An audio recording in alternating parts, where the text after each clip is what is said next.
Story time, baby. Let's see how long we got. 2, 3, 4. That's not too long, actually. Not too bad.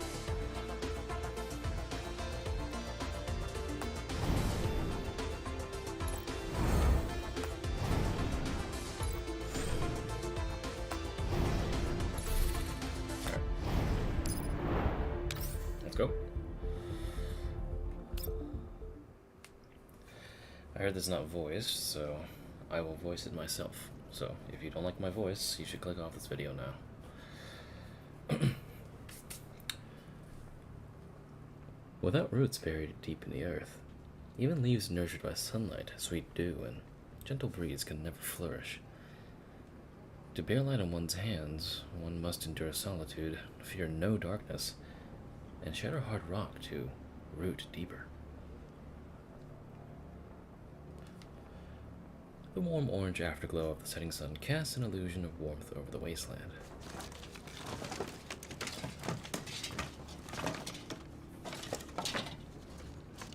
The scavenger rubs a chunk of metal against his clothes as he rummages through a heap of trash.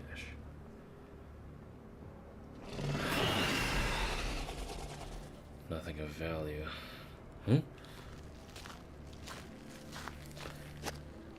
A strange noise from nearby catches his attention. The scavenger tightens his grip on a pair of tongs and storms toward the sound. Damn it. It's gonna be Johnny and those rats again. I already told them this is my turf. This time... The moment he spots the elids, he drops low and hides behind the garbage pile, holding his breath. I think I got my gun with me. Damn it. Didn't I just sweep this area recently? He peers carefully through the gaps in the trash heap to observe. The elids haven't noticed him. Their gazes remain locked in the same direction as they snarl hungrily. Is that a person? A stranger. Not from around here. The person being cornered is holding a gun in one hand and gripping a black trash bag in the other. In the next moment, the person swings the trash bag at the elids, drawing their attention immediately. One leaps up and catches the bag between its teeth mid-air.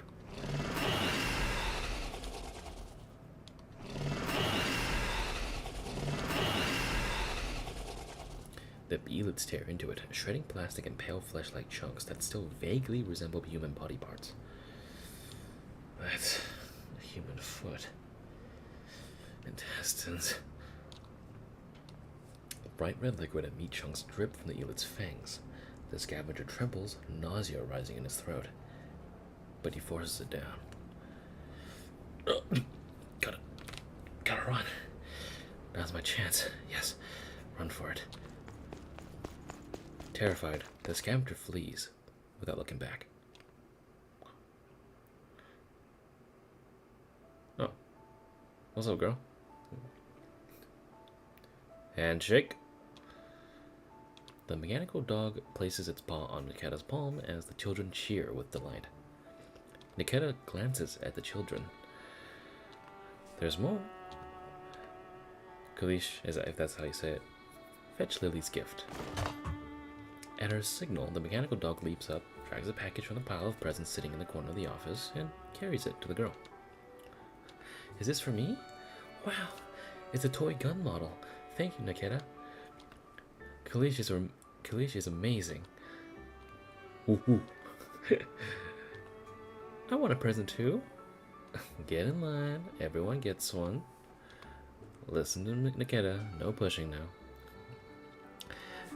I don't know why these sprites scare me, but it's just like the eyeless sort of, like, because it gives you the little. Okay. Amid the joyful chaos, a figure appears at the office entrance. Miss Grace. Okay, so in Chinese, it's Mangyi, but I don't know if that's actually like the best way to say it when it's localized. So I'm just gonna say Mangyi like that, just whatever. Mungie Security's regular aid delivery has arrived. Could you check and sign for it? I'll cover for you here. Ah, Mr. David. Mungie Security is always so punctual with their support. Thank you so much. The young teacher blushes, clearly quite fond of the friendly young man. I'm not seeing it. Miss Nikketa is handing out gifts to the kids. Please help keep things under control. I'll be back shortly. Oh my god. Man staring into my soul. No problem. I'll leave it to me. I'm gonna alt tab that. Give me a sec. What the fuck?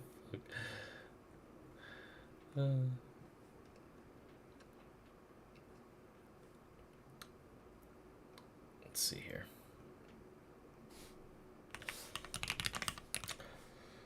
And allow me to just share this.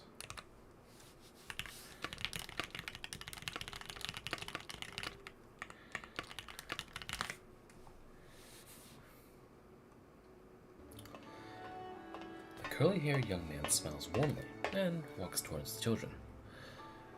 Over here, kiddos, line up and everyone gets one. Long time no see, Nikketa. It's been a while. How's work lately? Heard rumors that Public Security Administration introduced a new salary framework. You get a decent raise? I can't comment. Regulations prohibit discussing our wages. Oh, come on now. Rules are just rules. What's the big deal anyway? But judging from the gifts you bought, you don't seem much better off than before.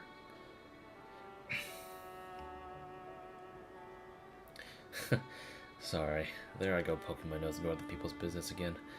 I'll stop. David scratches his nose awkwardly. Still, it's a shame someone as capable as you is stuck doing frontline grunt work at the PSA.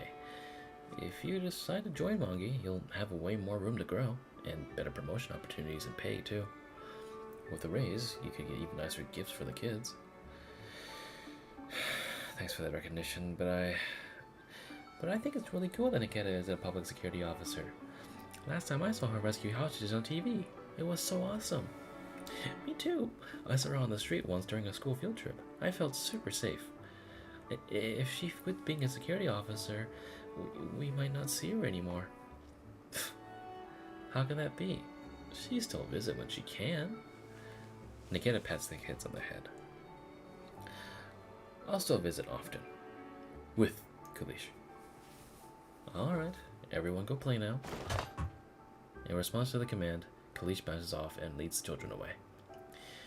Mr. David, I don't believe doing frontline work is a waste of my ability. You've invited me to switch jobs repeatedly. I assume you've looked into my background then. Yes, that is why we want you.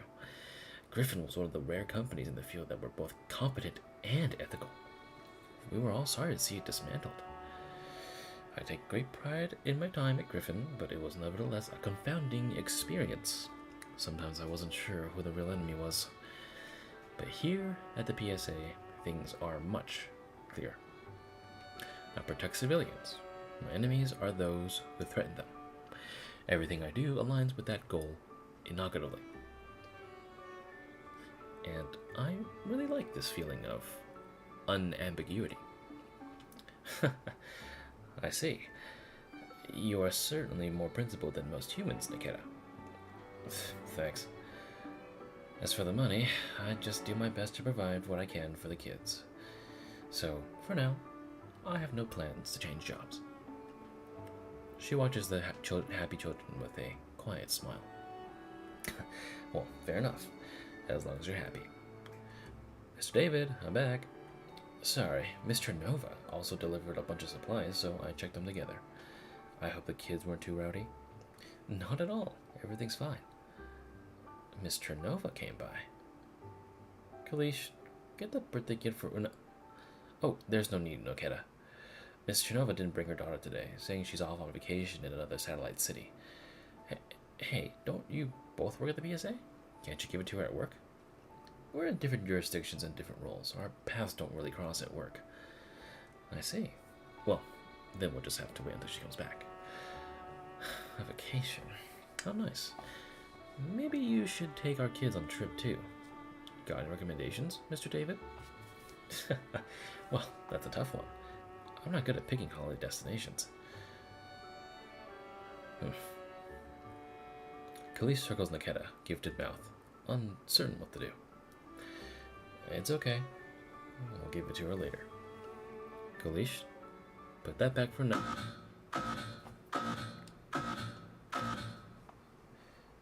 Nikketa's communicator rings with the PSA's emergency alert tone, a sharp sound that cuts through the joyful air like a blade. Illegal drug smuggling. What's wrong? An emergency? Yes. I have that back now. Grace, I'll leave the rest here and pick up later. Khalees, let's go.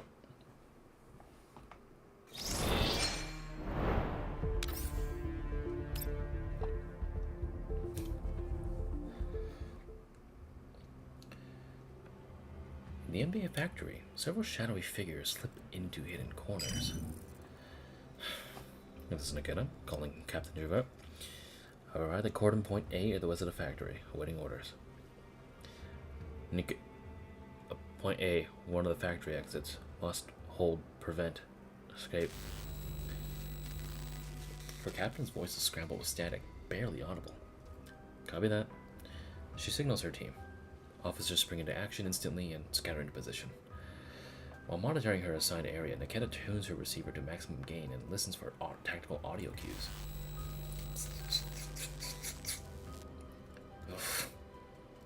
Bursts of strange static disrupts her comms. Third assault. Need back. That's the second patrol detachment, Nikketa. ID code 040901D. Please respond if you copy. This is 3rd Assault Squad. Ambush in the warehouse area. Requesting backup.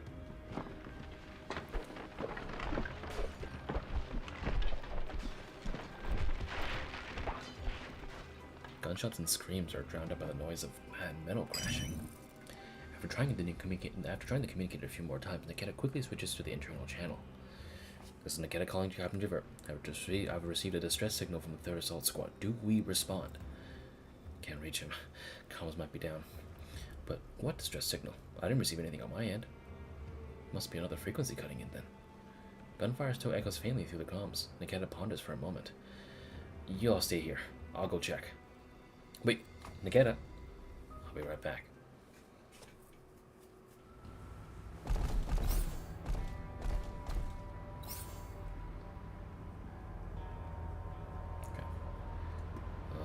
Well, my Nikketa's ready to go, so I'm just gonna... And I'll just give my friend some money. So, let me just grab someone's vector. There we go. It's not gonna be that bad. These guys are what? Level... 15. Come on, man. I'm gonna kill everyone here. Save one for Nikketa.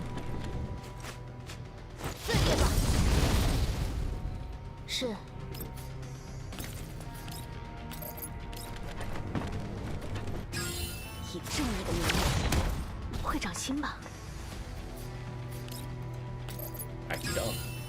依照相关条例，你被捕了。Dog. Nikketa clears the hostiles along the way as she heads into the factory warehouse. Thick white smoke fills the room, obscuring her vision. The gas isn't poisonous. It's potassium nitrate. Maybe gunfire has triggered the fire suppression system? She activates the microthermal imaging module in her optics. There. Someone is lying on the floor just ahead. She rushes forward with a weapon raised. That's a PSA uniform. Still alive. Hang in there, Don't move. Drop your weapon. Stay away from the victim. Heavy boots close in, surrounding her from all sides. She sees PSA insignias through this thick smoke. I'm Nikketa, 2nd Patrol Detachment, ID 040901D. I repeat, drop the weapon and step back. Nikketa sets the gun down on the floor, takes a step back, and raises her hands. 040901D. Due to breach of protocol, your operations are suspended. You are to be returned for investigation. Wait. That's an order, not a negotiation.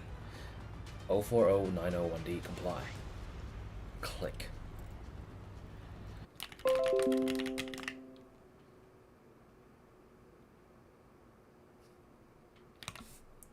Well, at least I cut out the exact right time. Alright. Very strange. Okay, so she tries to go help someone and then gets arrested for it? Strange. Okay. Hello, I'm looking for Captain Gervais Roberts of the 2nd Patrol Detachment. Is he in the office right now? Nikketa, it's you again. I already told you many times, according to the directive, you're not even supposed to be inside the PSA building, let alone requesting to see your former superior. I just want to offer a detailed explanation regarding the accusations stated in the dismissal notice and clarify what actually happened during the incident. Don't waste your breath on me, I'm just a receptionist. I don't understand any of that. But what I do know is this. The dismissal order must be followed without exception. Please leave immediately or I will call security. I don't know where these rumors about risk of going haywire from my model came from, but I'd appreciate a chance to explain myself regarding the accusation of violating protocol. Let me give you a piece of friendly advice, for old time's sake. Any doll dismissed by the original department in the satellite city has a 2-week grace period to find a new job and affiliation. If you still haven't found one after that, you better pray you don't get scanned by any ID scanners. Now, please leave. Don't make this harder than it has to be. Realizing that any appeal would be futile, Nikketa no longer bothers to argue. Before leaving, she takes a long, hard look back at the emblem of the PSA on the wall. The emblem that once gave her strength and conviction now looks especially cold and ruthless. Right, if I were to file a cross-jurisdiction appeal...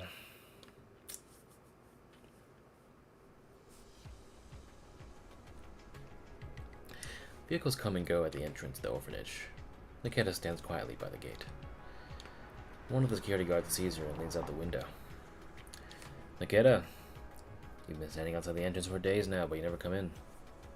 Did something happen? I'm waiting for someone. Who? I can keep a lookout and let you know when they arrive. Thanks, but that won't be necessary. Suddenly, the person Nikketa has been waiting for appeals within her field of vision. Wait, Miss Inessa Chernova. Hearing her name, the woman stops and turns around and is rather surprised to see Nikketa. Nikketa? Sorry to trouble you, but could I have a moment of your time? I need to ask a favor. The woman looks puzzled, but she stops to listen. Nikketa decides to speak as concisely as possible. Thank you for your time, ma'am. I used to work for PSA in jurisdiction E5. During a recent mission, I was wrongfully accused of violating protocols and dismissed from the force. I tried to appeal, but all channels have been closed to me. And what do you want from me? Judging by your uniform and insignia, your rank is higher than mine. I'm hoping you can assist me with filing a cross-jurisdiction appeal. Cross-jurisdiction appeals are highly unlikely. We have never worked together officially. Even if I outrank you, I can't vouch for you. However, I can at least help you contact your superior and pass along a message. If you can help me get in touch with my captain, I'd be very grateful. His name is Gervais Roberts. ODE-13, Captain of the 2nd Patrol Detachment in Jurisdiction E5. Correct. You looked into me? You've had frequent contact with Umbra. For her safety, it's only natural that I check your background. It's a reasonable explanation. Nikketa, imprint model VSK-94, suspected of violating protocol in Operation Codename 342, causing injuries to a fellow officer. Further mechanical inspection revealed irreparable performance defects. Result: dismissal. That's why you're trying to appeal, right? How do you know all that? Because I was the one who orchestrated everything.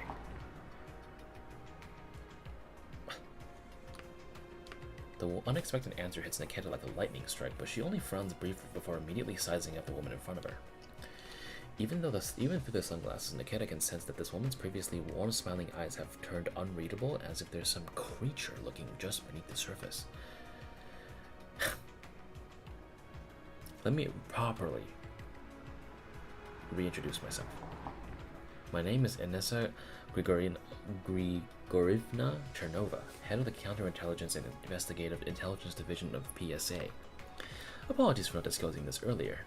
It just didn't seem relevant since our work didn't overlap. And now it is? No need to be so guarded. I'll explain everything. But this isn't the right place for conversation. Let's get in the car. I know a better location. Wait. Before that, can you show me some valid identification? Even if you're carrying a PSA badge, I just can't take your word for it, you know. Not bad. Even after the dismissal, you still take your basic precautions. Here, take a look. Inessa presents her electronic ID for Nikketa to verify. Well, satisfied I'm not lying? You're good to check out. Thank you for your cooperation. Then, shall we go?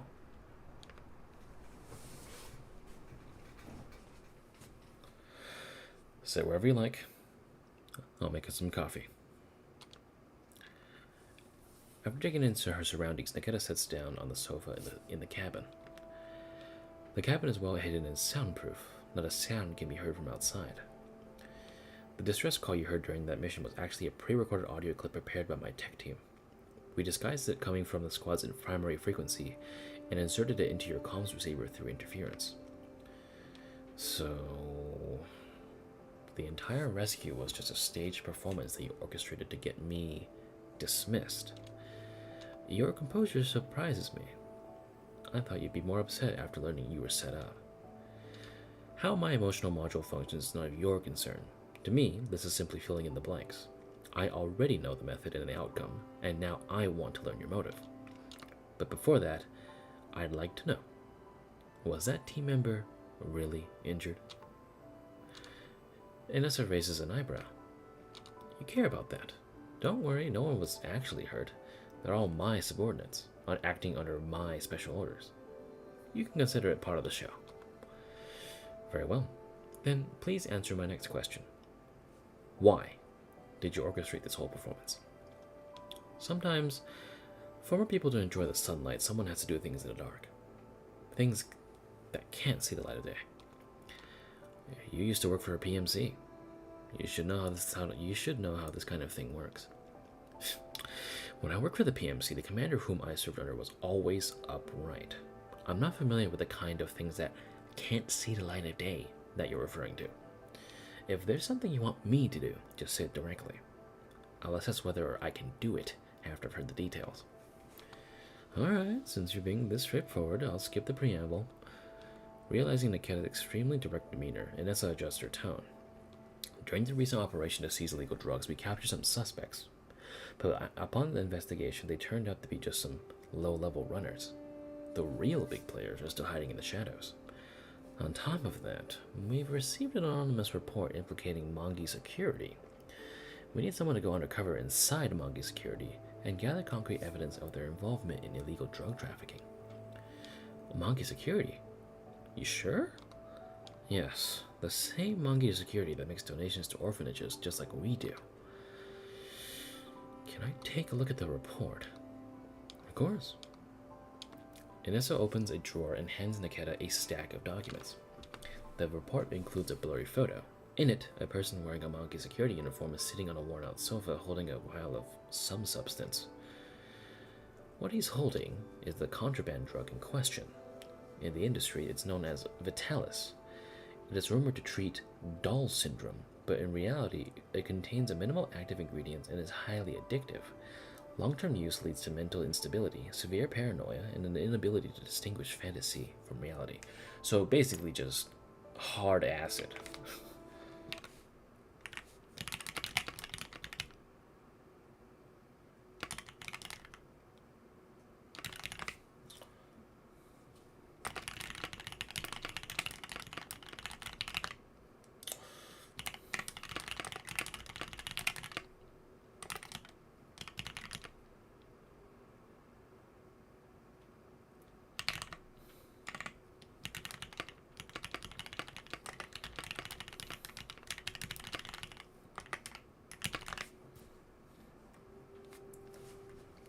Doll syndrome? Oh, that's a common psychological illness among people who live and work long-term in satellite cities. Patients feel that they fought tooth and nail for the right to live in a satellite city, hoping for a comfortable life, only to discover all their efforts merely serve to make life easier for the privileged in the white zones. That realization makes them feel like they've been downgraded from humans to dolls. They often develop strong hostility toward actual dolls. No offense. None taken. So, we're investigating this substance called Vitalis.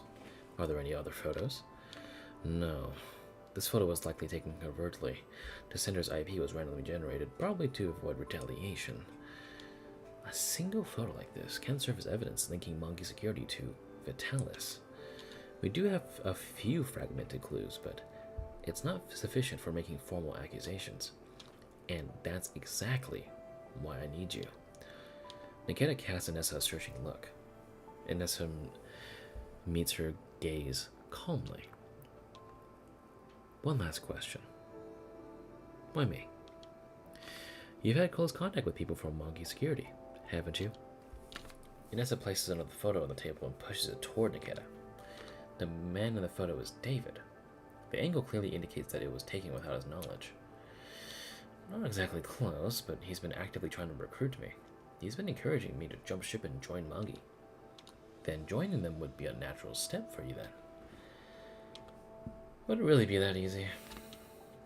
I was dismissed for protocol violations and performance defects. Would Monkey Security really take in someone like that? In reality, your performance defects don't exist. That would become apparent in any baseline diagnostics. As for the protocol violations, well, you know how rigid government organizations are. Private security firms have very different standards and protocols. Believe me, they won't easily pass up this rare opportunity to recruit a high-performance tactical doll like you. Nikketa eyes the document spread out before her and looks up at Inessa's face again. So after I complete this mission, what happens to me? You can go wherever you want. You could even come back to PSA. I will reinstate your service records. Of course, you have every right to turn down this mission. It's dangerous after all. In time, I'll clear your name, and you can still return to work. If you have such a thorough plan, why didn't you just speak to me about it beforehand? What's wrong? Didn't like being falsely accused? Nikketa frowns slightly as she lapsed into silence. Her thoughts pulled back to that moment where her colleague pointed a gun at her. She pushes away the unpleasant memory, focusing instead on Nessa's words and the core of the matter. No. It's just that, with prior communication, I could have responded better. Everything before this just felt senseless. For a moment, I even doubted myself and the PSA. I don't like that feeling of doubt. I didn't know that even dolls had existential crises. That's not funny. The mood, which had lightened a little, now grows heavy again. Sorry. I didn't mean to upset you. I really should have explained the situation to you. This is the general consensus around undercover work. But clearly, you've never done this sort of thing before. And it's a sits up straight. Let me put it this way. The reason why I didn't talk to you beforehand is because I wanted the whole thing to feel natural. As if you were really dismissed for violating protocol. The less staged it looks, the better. Most undercover agents are trained early on so they can perform convincingly. But someone like you, who's being chosen on short notice, might act unnaturally due to hesitation if warned in advance. You could have made mistakes that would have been used against you somewhere down this line. That may be true, but weren't you worried things would go wrong? Like if I didn't follow the script? But you did come to me. Inessa smiles faintly. I wasn't wrong about you. Your pursuit of truth has brought you here. That kind of resolve is exactly what an undercover agent needs. And what else does undercover work require? Let's see. Tolerance for loneliness and boredom, acceptance of the fact that you will give your all and likely receive nothing in return. You'll never have to blend with the crowd, when whether you succeed or fail, you can never speak of it. So, are you willing to take the mission? Nikketa looks into Inessa's eyes, sensing a scrutinizing gaze behind her glasses. A strange emotion rises in her neural cloud, but she dismisses it as a system noise. Look, dolls don't overthink. At least, I don't. If it's something that helps people, something that's right, I'll do it. Anissa smiles and extends her hand. I knew I wasn't wrong about you. Then, here's to a successful collaboration. Nikketa looks at the offered hand and shakes it gently. Right.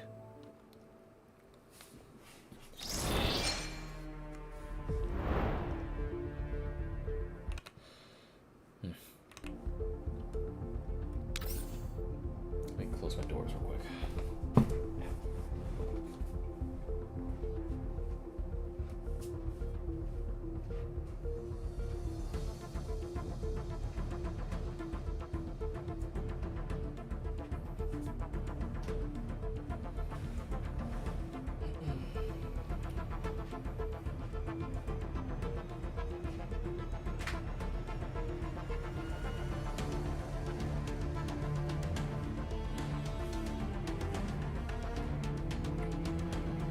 There we go.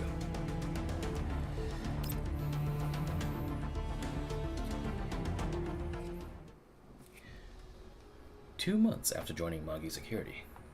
Having just wrapped up a task, Nikketa runs into David in the hallway. Hey, Nikketa. Haven't seen you since your onboarding. How's it going? Settling in all right? More or less. Oh, your robo-dog actually passed approval. HR must really like you. So, how's the pay? Must be enough to get the kids something to get the orphanage better, right? Isn't it explicitly stated in her contract that we're not to discuss salary with coworkers? Oh, don't be so rigid. But fine, if it's cool if you want to keep it to yourself. The salaries of dolls and humans aren't exactly comparable to begin with. Oh, right, Nikketa, come to Hangar 3 after lunch. I'll introduce you to the team you'll be doing next week's long-haul transport mission with. Long-haul transport? Wait, what? No one told you yet.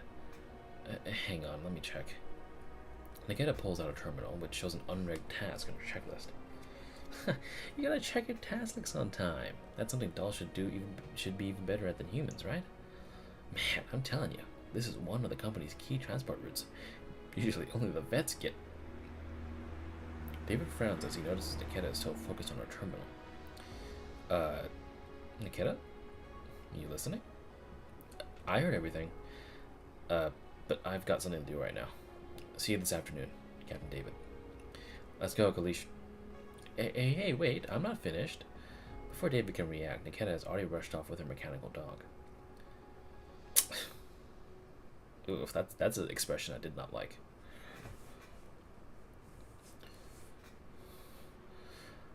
To conclude, nothing suspicious has been found for now. You've just joined Magi Security, and you're carrying out the most basic frontline tasks. It's normal they don't want to expose you to the cooperations yet, especially since you used to work for the PSA. The key is to blend in and become part of their background. Speaking of cooperations, I just received a task today, one that's usually assigned more to the senior members. Nikketa hands her work terminal to Anissa.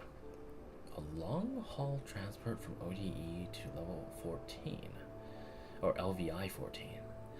Cargo category, food. Huh. Anissa taps the armrest of her seat with a finger. That's very suspicious. The route passes through a loosely regulated, or rather completely unregulated, contamination zone. There is plenty of opportunity for foul play. You mean there's a chance the cargo could be swapped in the contamination zone? Exactly. But if Magi Security really does learn illegal ops like that, they'd normally assign someone experienced and familiar with their internal workings. It's odd that they entrust this to someone like you after just 2 months. I understand. I'll stay alert and treat it as a regular transport unless something is off. I'm counting on you. Oh, and take this. Anissa hands Nikketa a USB drive. A little gadget developed by our tech team. It can automatically generate neural logs. All of my doll agents have one, to pass routine neural cloud inspections. From what I remember, Magi Security takes neural log submissions every 2 months. The next one is coming up soon, right? Tomorrow, actually. Perfect timing. This will get you through inspection just fine. I also have something for you, or rather for your daughter. Nikketa hands her a neatly wrapped box. This is for Una. A toy walkie-talkie and recon manual. It's the public security officer toy I said I promised her. She's already received the toy badge. This is the rest of it. Oh, I see. Thank you. That's very kind of you. Inessa seems a bit distracted. She accepts the box stiffly. Una said her dream is to become a PSA officer. She has a strong sense of justice.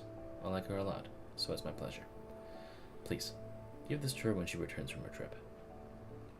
Inessa gently caresses the box as something comes to mind. Mama, the day after tomorrow is my birthday. The investigation shows... What did you say? Una's birthday. It's the day after tomorrow. Oh, right, sweetheart. Happy birthday. What gift do you want? I want the new security officer outfit from Disneyland. Can I have it, Mama? Of course. Once Mama finishes the report, we'll go buy it together, okay? Yay! Thank you, Mama. In the end, that case was too complicated and it completely slipped my mind. But Una never brought it up again. When that case was closed, she even baked me cookies to celebrate. She really is such a considerate child. She is. So warm-hearted, she deserves the world. Realizing she's gotten emotional, Inessa clears her throat and puts on a polite smile. Anyway, thank you, Nikketa. Una may be away for a while, but I'll make sure to pass on your kindness. She's dead, isn't he? No need to thank me.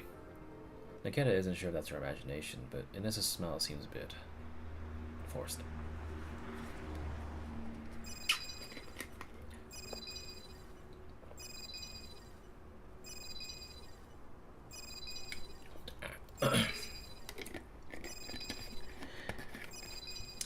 After Nikketa leaves, Inessa sits alone on the sofa and dials a number on a terminal. The ringtone lasts a long time before the other end finally picks up. It's me. Everything is proceeding according to the plan. She hasn't noticed anything suspicious.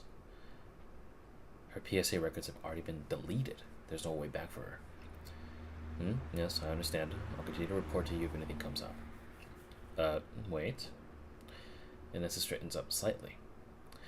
I want to ask about Una. Last time I heard her voice, she sounded like she had the flu. She's recovered? She's swimming now? She's got a weak constitution. She'll probably need some nutritional supplements after swimming. I'll send you a list later. Please help buy them if you can. Okay, thank you. The call ends. Inessa massages the bridge of her nose and looks down at the beautifully wrapped box on the table. Apart from the officer-themed toys, it also contains a cute plush mascot wearing a mini PSA uniform. She picks up the plush and buries her face in its soft and fluffy fabric, just as she used to bury her face in Una's thick hair when cuddling her countless times. A week later, the night before the transport mission. Even though the cargo swap is more likely to happen than contamination, so... Avoiding the surveillance she had previously scoped out, Nikketa sneaks into the cargo hold.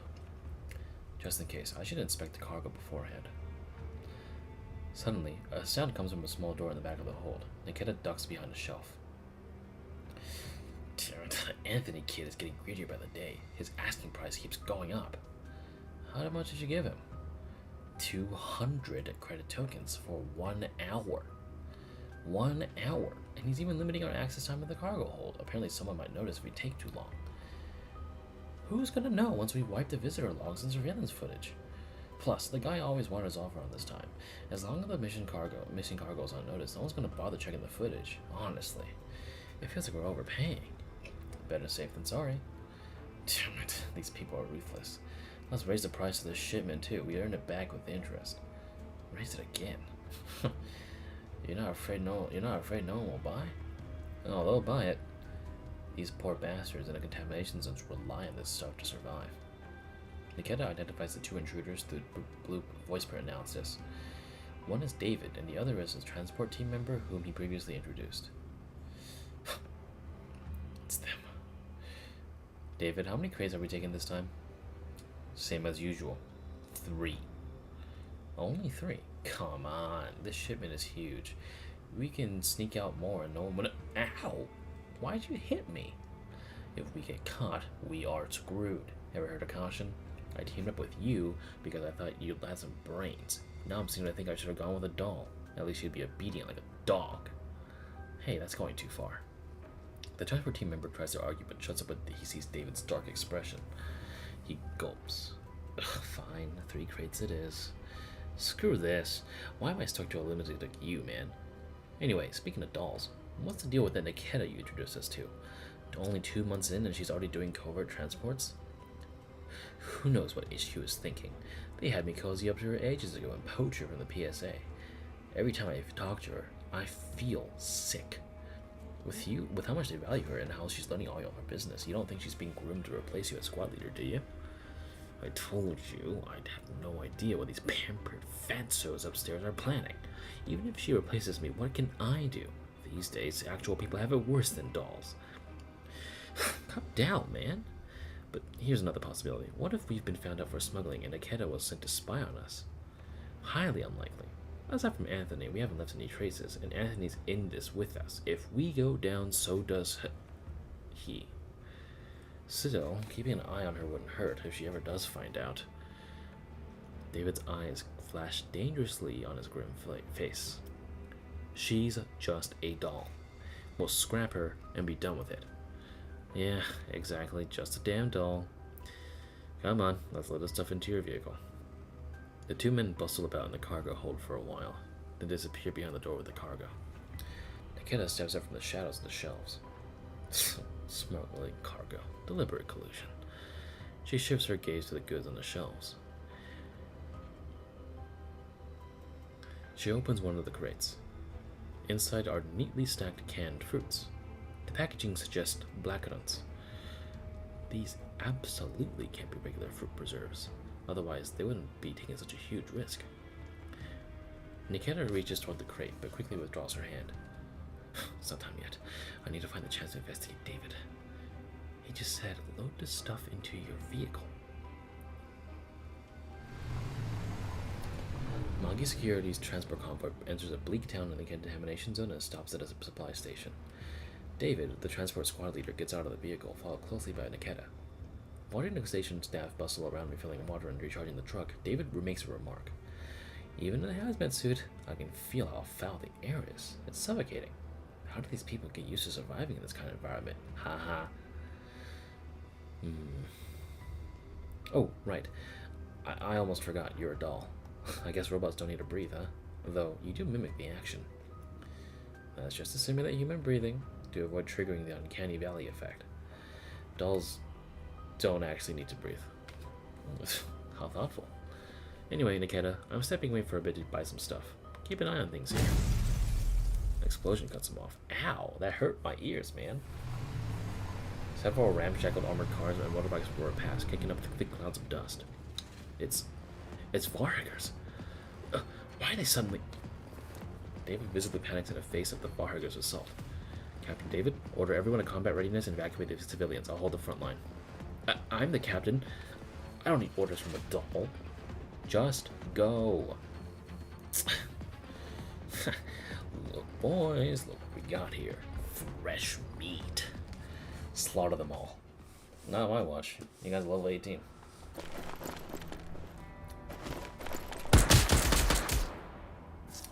Robbery is a serious offense, and I'm here to arrest all of you.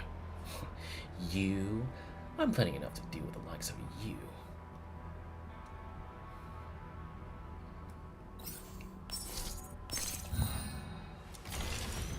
Alright. Wacky dog. One sec.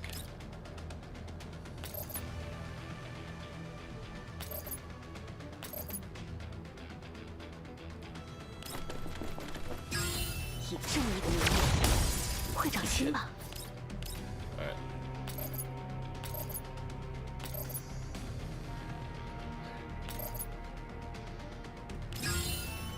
依照相关条例，你被捕了。Dog. Alright. I'm just gonna burn everything to the ground. What's up there?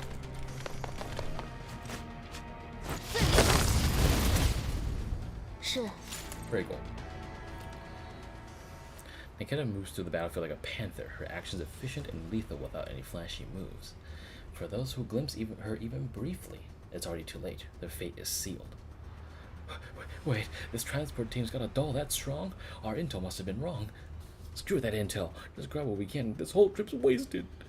Okay, you draw the hidden man's attention. I'll hijack the truck and drive off. Whatever we get is ours.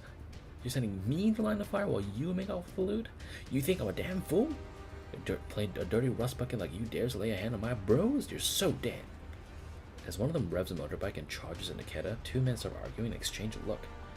Let's go, bro. Split the tank. My thoughts exactly. Not far away, Nikketa notices a suddenly moving Magi security transport vehicle and immediately spots the two sneaky men in the cab. She searches her sidearm, dashes up a nearby ladder in 3 quick steps, and hurls herself towards the charging Valhalla biker. She kicks him off the motorbike mid-charge, grabs the handlebars mid-air, and swings herself onto the bike using its momentum. And after steadying it, she gun throttle and speeds after the truck. Thud. A dull impact hits the truck roof. The two Varhagers in the cab glance at each other. What the hell was that? Probably just another damn rock falling on your head. We hit jackpot. A whole truckload. Whoa, right. This stuff's in high demand in the contamination zones. We can check out the price like crazy. But we're supposed to turn it in, remember? Knowing the boss, how much do you actually think we'll get? You saw a point. Maybe we should just pocket it all. Are you insane? Still, discounted a little off the top. Gunshots ring out before he finishes. Bullets pierce the window, hitting the driver's hand with deadly precision. Oh, they're Russian? I didn't realize Varhagers were Russian. The truck veers wildly across the terrain. The two inside are tossed around like drag dolls. Nikketa seizes the moment and leaps through the shattered window. Grabbing the steering wheel with one hand, she aims with her gun with the other and fires 2 precise shots into their legs. Oh my god. Dudes are getting ripped apart. Nikketa slams on the brakes, fighting the wheel, and barely stops the truck from crashing into a massive roadside boulder. She ties up the two Varhagers and sets them aside before inspecting the cargo. Many of the cans were damaged during the commotion. The syrup and fruit are spilled everywhere. Those are definitely black corn. In one of the cracked cans, Nikketa spots the corner of a small plastic bag. She picks it up. Inside is a sealed sachet of brownish yellow powder. Could this one be used to make Vitalis? Ow! Hey, doll lady, please spare us. We're gonna bleed out at this rate. You didn't get hit in any major arteries, you'll live. Now, I need more intel on Vitalis. These. Where do you usually sell them? She shakes the bag in front of him. You guys don't even know what you're transporting? We sell them to underground brokers or small taverns in the contamination zones. They brew in drinks and sell it to poor bastards suffering from radiation sickness. Radiation sickness? You mean Elid? What now? I don't know. Please leave no Madam Doll. I can't remember stuff like that. You mean the disease where your body grows rocks and stuff? I think they're taking too much of those big people don't or something. It's not for doll syndrome then. So this isn't the raw material for Vitalis? What now? Never heard that. Figures. It's just a psychological condition unique to Satellite City residents then.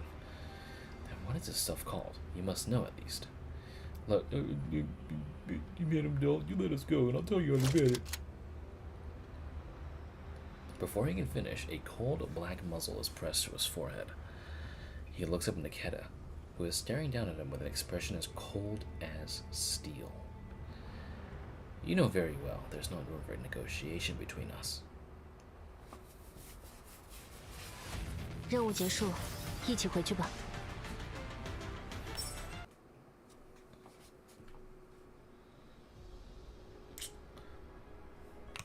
Let's see here. The canned food transported by Magi security concealed a substance called Erdis, a brown powder rumored to contain anti-elite properties. Its ingredients are unknown. It's often mixed into beverages and sold to elite patients. Its actual effectiveness is unverified, but it has not passed regulatory approval. It is, without a question, a banned substance. Nikketa pulls out a small plastic sachet and hands it to Inessa, who is seated on the sofa.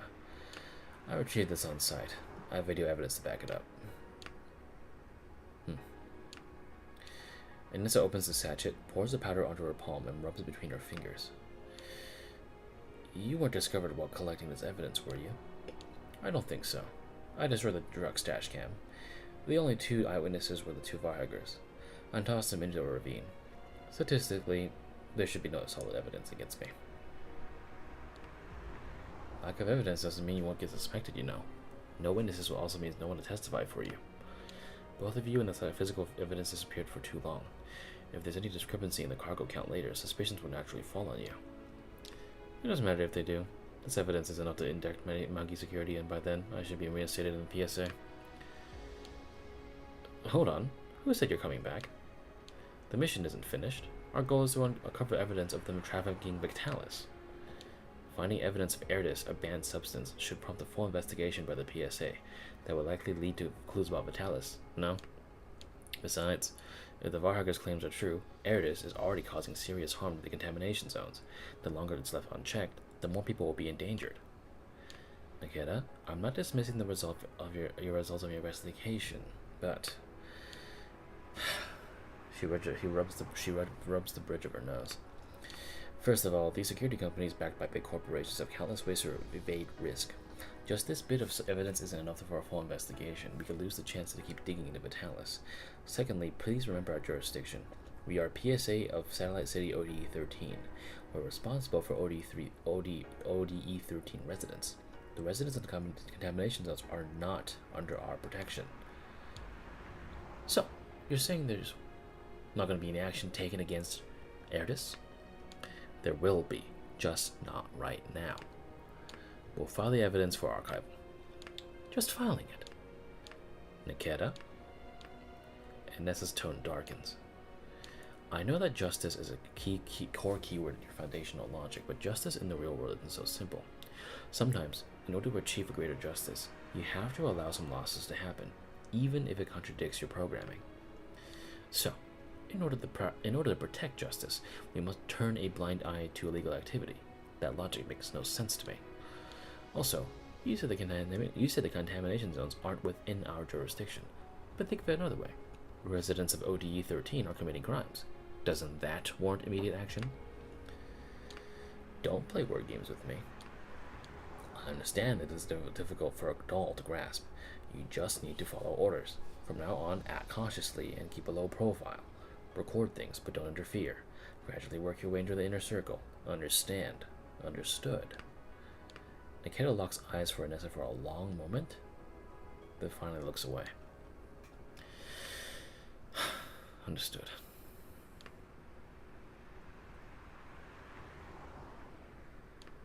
Justice isn't so simple. No, justice is simple. Don't let those who hurt others walk free. No matter the situation, always do what you believe is right. You guys don't even know what you're transporting?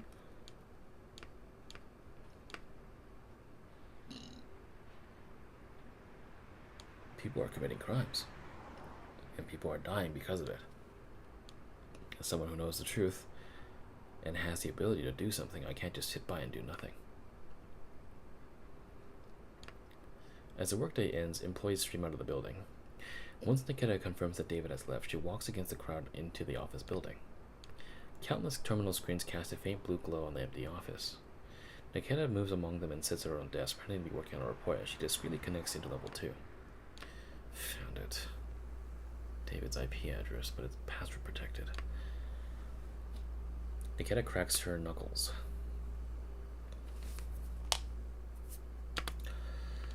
Let's do this.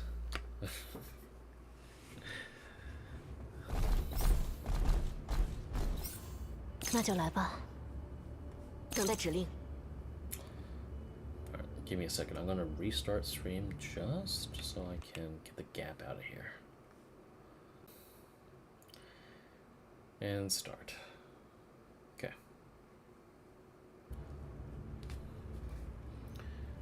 We should be good. There we go. 被提拔了。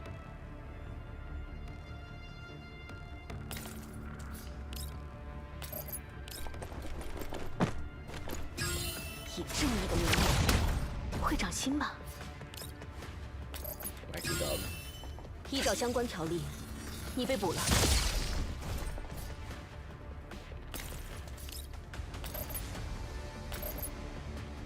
This might get all of them. Hold on.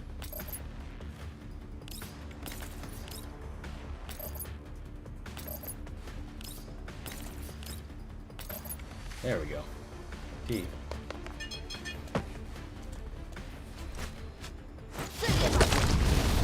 Kaboom. 是。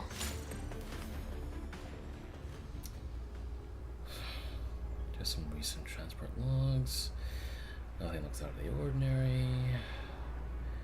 Nikketa scans through the logs carefully. Multiple shipments to Phoebe factory in LVI 14. Why would a pharmaceutical factory need so much wine and drinking glasses? Even if it's for employee benefits, the quantity and frequency are excessive. Maybe like those canned blackcurrants, those are just to cover the goods to conceal banned substances, I wonder. She spots the PSA border control stamp at the bottom of the shipping manifest. Her expression darkens. Right. Why did I think of this earlier? Hang on. While flipping through the pages, Nikketa notices a peculiar number. Among a long string of nearly identical timestamps, one transport log stands out. Order 20710-209. Same route, but the transportation time was nearly double the duration. Listed reason, a collapse storm. Suddenly, her personal communicator rings. She exits level 2 temporarily. Caller unknown. Hello, this is Nikketa. Hi, Nikketa. It's Mose and Nagant. Nagant and I are assigned in ODE 13 right now. Yo! What the fuck? Yeah, that's pretty sick. I'm gonna take a picture of that. Take a picture of that. I'm gonna send it to my bros.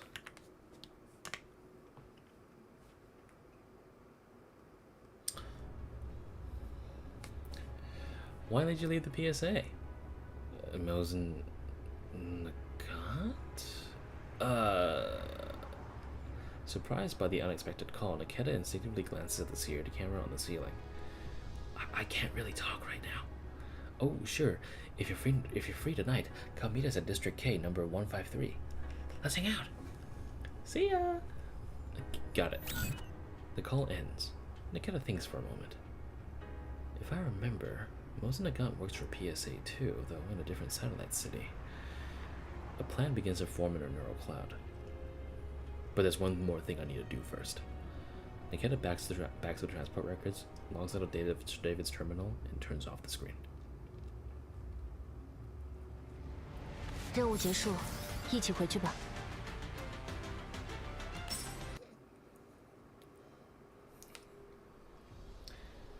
In the deserted hallway, she stands before the door to the surveillance room.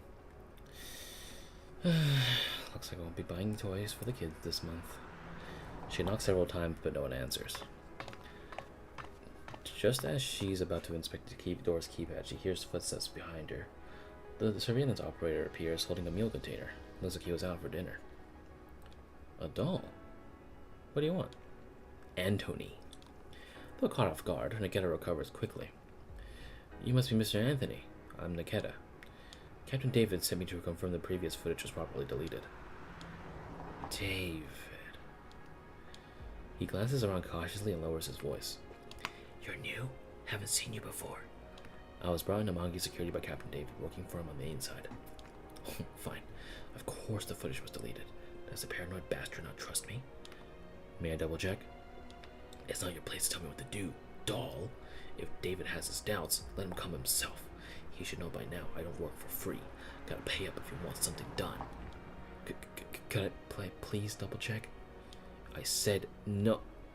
He abruptly stops, his eyes fixating on the card in Nikketa's hand. I found this in the hallway. A withdrawal card worth 250 credit tokens. No idea who dropped it. I'll take that. I'll drop it at Lost and Found. Back in 15 minutes. After he leaves, Nikketa slips into the surveillance room and closes the door. Countless screens emit a faint white glow in the room. like eyes, all watching the intruder in their domain. Nikketa steps up to the control panel and begins searching. Ooh. 等待指令。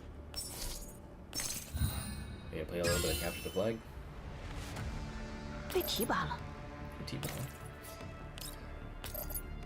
That should kill. 以正义的名义，会长心吧？ Oh hell yeah. 依照相关条例，你被捕了。 Wacky dog.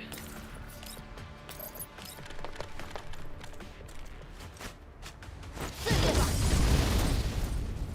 是。 There we go. Found it. Data floods into her neural cloud as she investigates level 2.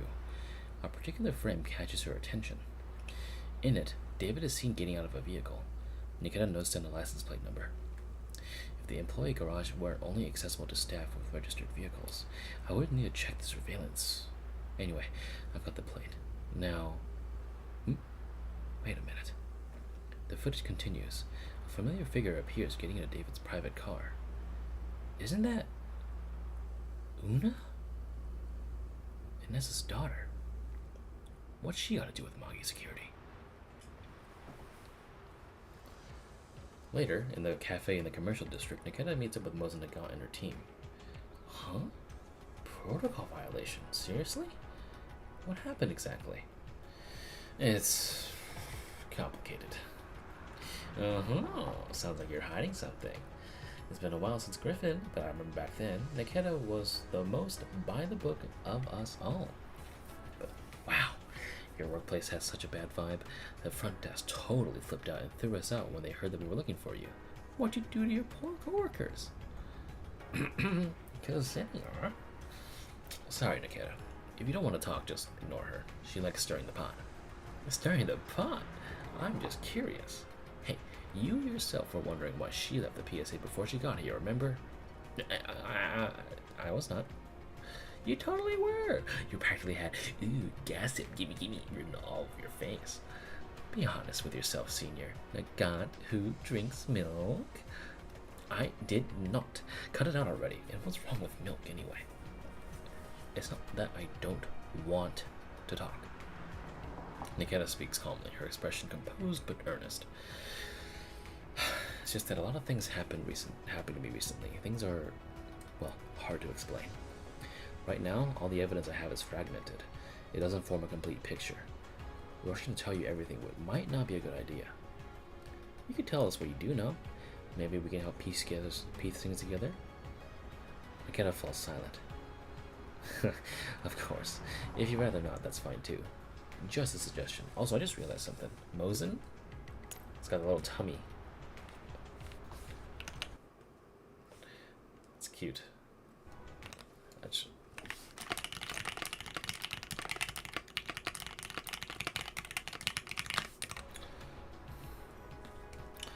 Thank you, Mosin, but even if I can't tell you everything, I may still need your help.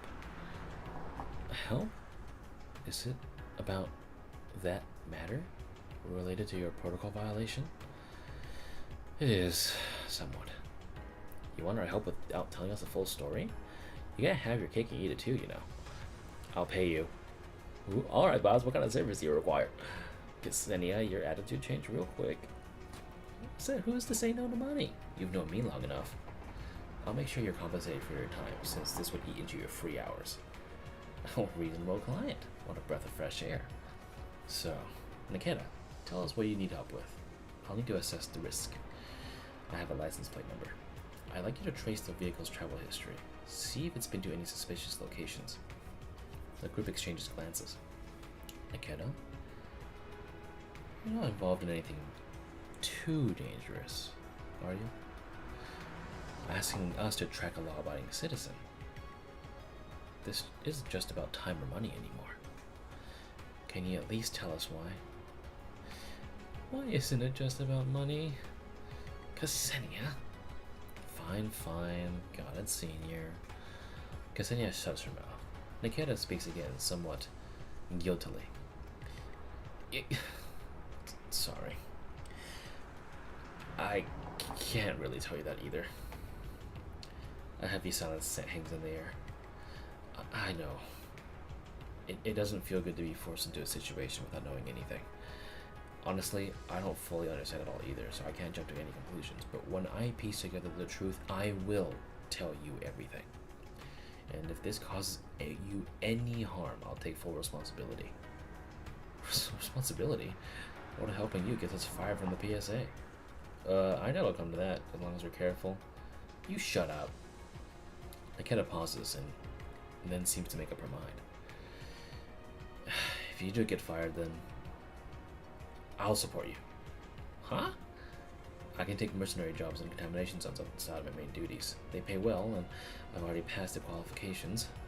Whoa, wait a minute. What are you even talking about? Mozanaka rubs her forehead. Nikketa, this is serious.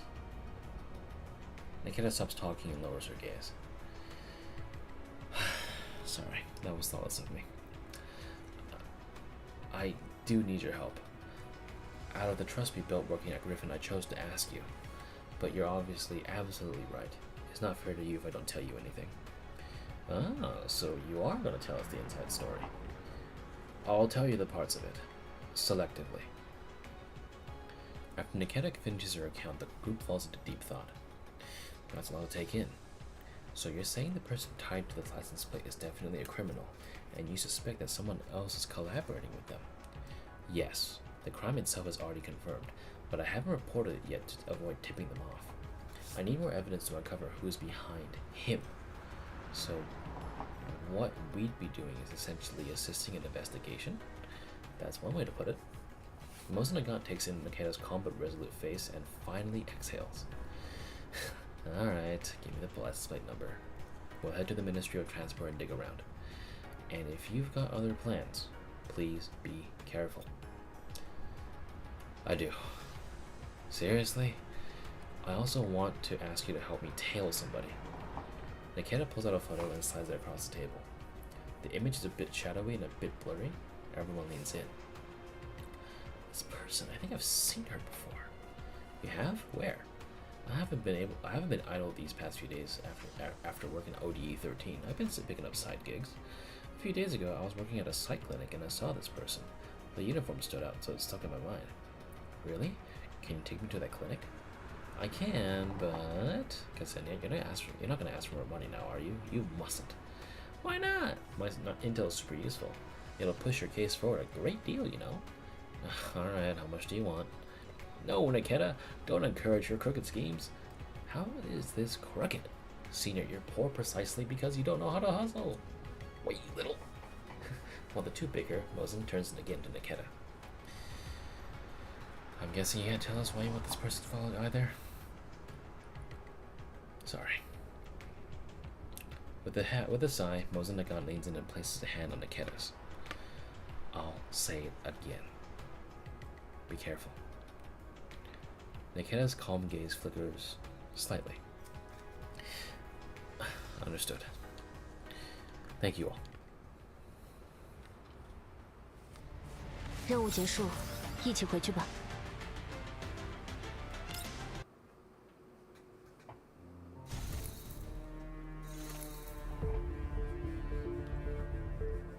We're getting there.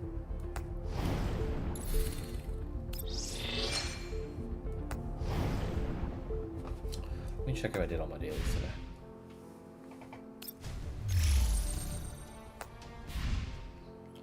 Just to be safe. Okay, this is good. Gunsmoke. Oh, someone's... I wonder if that's NASA doing this stuff. Nice. I think we'll actually make it. Let me see. And NASA's racking up points. Nice. Alright. Fuck yeah. Well done, boys. And not boys. Alright. Let's continue. Night in Odessa is far from quiet. Soft light shines from full-height windows of high-rise buildings, calm and restrained. A tall figure stands at one such window, looking down at this cold cityscape. This girl sounds like someone that I should give like the fucking Boston accent to. Mr. Scott, as I was just saying, Monkey Security parent company has always had a good relationship with yours. We haven't forgotten the whole help and support we received to be able to establish ourselves in ODE 13. Oh my god, you are one ugly bitch. Alright. Please do pass that along to Mr. Rurik. Of course. Everything discussed in this call will be relayed to him verbatim, so please choose your words carefully, Miss Carmen. Miss Carmen? Okay, I gotta change her voice. Actually, no, I won't. Naturally, I only speak openly so long as it's within my knowledge and within my bounds. What Mr. Rurik seems most concerned about is that the other technical team it assembled. Until recently, Gerard's R&D team has been the unquestioned pioneer and leader in third-generation doll research. We will not tolerate any theft of Gerard's technological achievements at this critical juncture. Please don't let that trouble you. The tall woman glances at her subordinate who just entered the room and signals for silence. Jesus. VSK-94's data have not been shared with the new technical... Never mind. No point in asking further. I'll go ahead and relay Mr. Rurik's orders then. Carmen raises her eyebrows at the word orders, but her tone remains just respectful. Please do. Alright, so there's no doubt that VSK-94 is special. However, discovering the nature of her uniqueness will require your company's cooperation. Of course, we won't force Monkey Securities to synchronize VSK-94's data, as that would place our loyal allies in violation of contract terms, which would hinder future cooperation and intelligence sharing. Instead, we hope Monkey Security will assign VSK-94 to a mission within Gerard's jurisdiction, and after that, we will detain her under the pretense of trespassing on private property and perform a study on her frame. The findings from this research will be partially shared with our loyal allies. This method also offers a degree of deniability against accountability from it. What a meticulous and well-planned operation. I'll report the full plan to General Manager. Expect good news soon. The call ends. Carmen loosens her collar and sits down on the sofa. The subordinate, who has been waiting nearby, hands her a glass of red wine just at the right time. Pioneer leader, technological achievements, such bold words. Whatever, let's hear the report. Carmen takes a sip of her wine and listens to the report. Halfway through, she frowns. Why was VSK-94 sent on a covert mission? It was probably due to a dispatching error. Probably. Originally, VSK-94 was assigned to a regular transport mission, but its task number, content, and destination overlapped with those of the covert mission, which resulted in a management error. As Frontline management become this sloppy, I should discuss a personal reshuffle with Christopher. The woman's lips curl into a chilling smirk. Was there any unusual behavior from VSK-94 afterwards? According to a neurolog inspection, it appears not. Neurologs from dolls aren't viable. They can't even be used as formal evidence. That gives me a reason to suspect that VSK-94 has already discovered our covert operations. So what's next then? Next, since Gerard plans to use trespassing excuse, why should I do the same? But before that, I want to make sure my piece is still where it should be. Understood. One more thing. What do we do about David? If it were just embezzlement, we could have just fired him. But he's come into contact with our cover business. This goes far beyond simple dismissal. His recklessness may cause us immeasurable losses. We can't keep him around anymore. So, unofficial disposal? No need to rush. I'll make sure his death is worthwhile. Oh, alright, I'll just shoot him in the back of the fucking head then. So, this is the place? Yeah. The vehicle owner of whom you asked us to investigate, the one called David, shows up here the most frequently alongside Monkey Security's office and his home. Look, the street sign matches up to the one in surveillance footage. The two dolls circle around the warehouse. Doors and windows are locked. Let's go in through the exhaust vent. With that fat ass? Ugh, the exhaust vent? My clothes just got laundered. Fine, but you better reimburse me for cleaning. Oh, that's gross. I crawl through the vent and enter the warehouse interior. Ugh, so much dust, what a dump. And dark, too. Nikketa and Ksenia pull out a flashlight and start searching. The flashlights gradually reveal the warehouse's structure. On the left side, many crates are stacked high on metal shelves. Nikketa climbs up and inspects them one by one. Yep, all of them contain cans of Erdis. Something to the right of the rack catches Nikketa's attention. She jumps down and approaches a worn-out sofa placed in the corner. Wait, the spot. She pulls out her terminal and retrieves the photo that Nessa had previously shown her, the one with the person holding a sign of a talus. The photo is low resolution, but based on the tears of the fabric, she can tell it's the same sofa. This photo was taken here. She closely examines the silhouette of the person in the image and compares it to David's profile from a neural cloud. Profile silhouette similarity, 70% match? So David isn't just singing Erdis, but also Vitalis. A terrible hypothesis emerges from her neural cloud. Hey, Nikketa, come look over here. I found something weird. Ksenia beckons at her from a distance. She turns around and walks toward her. My flashlight just rolled under a shelf just now, and when I reached under to get it, I found this. It looks like a toy, right? But it has comms and a camera. Kids' toys of these days are sure fancy. Ksenia hands over a toy badge. It's a familiar toy PSA badge, with dried blood caked on it. Where exactly did you find this? Over there. You look kind of scary. Nikketa walks over to the indicated shelf and points her flashlight toward it. Nothing obvious stands out.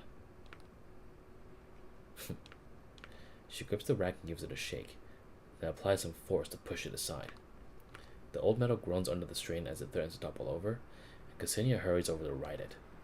Whoa! Slow down! Those crates on the top are gonna fall. As the light hits the floor behind the shelf, bloodstains come into view. They're sloppily wiped, but still clearly visible. Is that blood? Hey, don't tell me what you're investigating involves a murder too. If that's the case, we should really report this to some public security. Ksenia continues prattling, but Nikketa is no longer listening. She stares at the bloodstains and grips the toy badge tightly.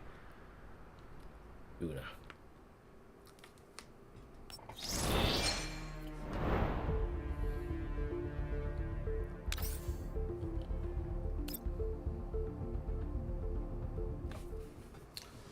As night falls, people returning to the Satellite City crowd from the commercial district trying to shake off the day's fatigue under the neon lights. Penn Psychological Counseling District D, number 1124. This is where you used to work part-time? Yeah, and right about now is when I'd be on shift as a cleaner. I already told the front desk to call in a temp. Whew. Ksenia stretches, watching the bustling crowd with boredom. I want to go shopping too. Nikketa, we've been working full throttle today. First a warehouse out in the sticks, now a psych office. You'd better pay me for all this overtime. Nikketa doesn't respond, seemingly lost in thought. Hey, Nikketa, are you listening? Oh, I'm actually out of funds for now. I'll pay you back later. Ksenia's eyes, the clearly distracted Nikketa, and sighs. That badge. Did it mean something important to you? Luna's cheerful smile flashes through Nikketa's neural cloud. I can't say for sure yet.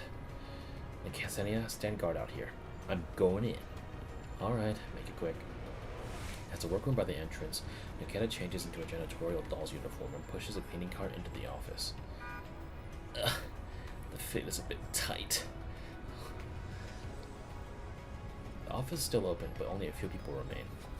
Consulting 1 for archive room. There.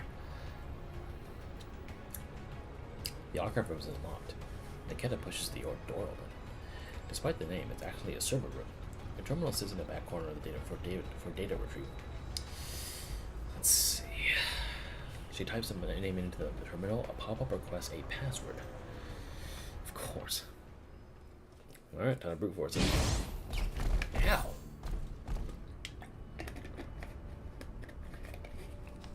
Alright, well. Ksenia's with us, so...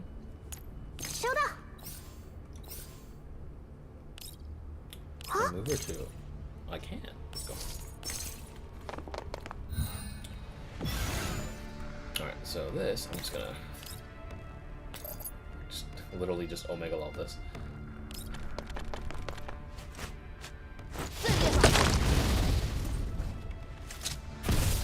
will. 是， I'm just gonna get this guy. 别动。还在期待什么呢？有情况。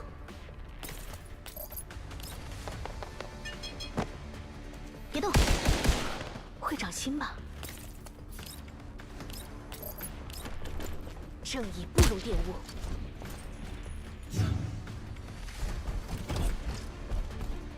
Nice. I can actually make use of the, 听你的。 Hello. How the fuck you doing?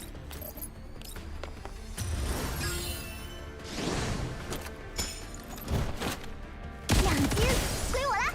是。 She overrides control access. No more password blocks. She now has complete access to the archive database. Data floods into her neural cloud. She quickly spots the entry she needs. Found it. Nessa Grigorievna Chernova. Let's see if this will lead into any clues about Una. Excerpt from counseling session audio log 700123, IGC. Let's begin. Alright. When you came in just now, I noticed you kept staring at this painting. Is there something special about it? The girl in the painting looks a lot like my daughter. You have a daughter? 10 seconds of silence. An adopted daughter, to be precise. Adopted? She must have an unusual background then. She's the orphan child of a colleague. What happened to your colleague? 30 seconds of silence. I can't say. A painful memory? Yes. I was there when he died. He died for me. So I must raise his daughter well and provide her with the best life I can. This gift of life is incredibly heavy. It sounds like she means a great deal to you. She is my everything. At first, I truly did see her just as my colleague's orphan, but over the years we've spent together, she has become my daughter in every sense. Even if we're not biologically related, she's still my daughter. Aside from her, is there anyone or anything that else is important to you? For a person, having multiple emotional anchors is essential, you know. 1 minute of silence. Sorry. It's okay. There's no need to apologize. Let's talk about something else. Do you still engage in charity work? Yes. I occasionally donate to orphanages or take Una along to do volunteer work. Is Una your daughter? Did she like going to the orphanage? I really enjoy doing that. She is really such a kind child, always eager to help others.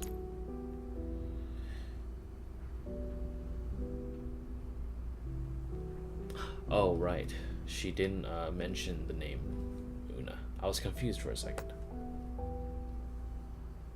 She does sound like a well-behaved child. More than just well-behaved. She has a strong sense of justice, like a little son.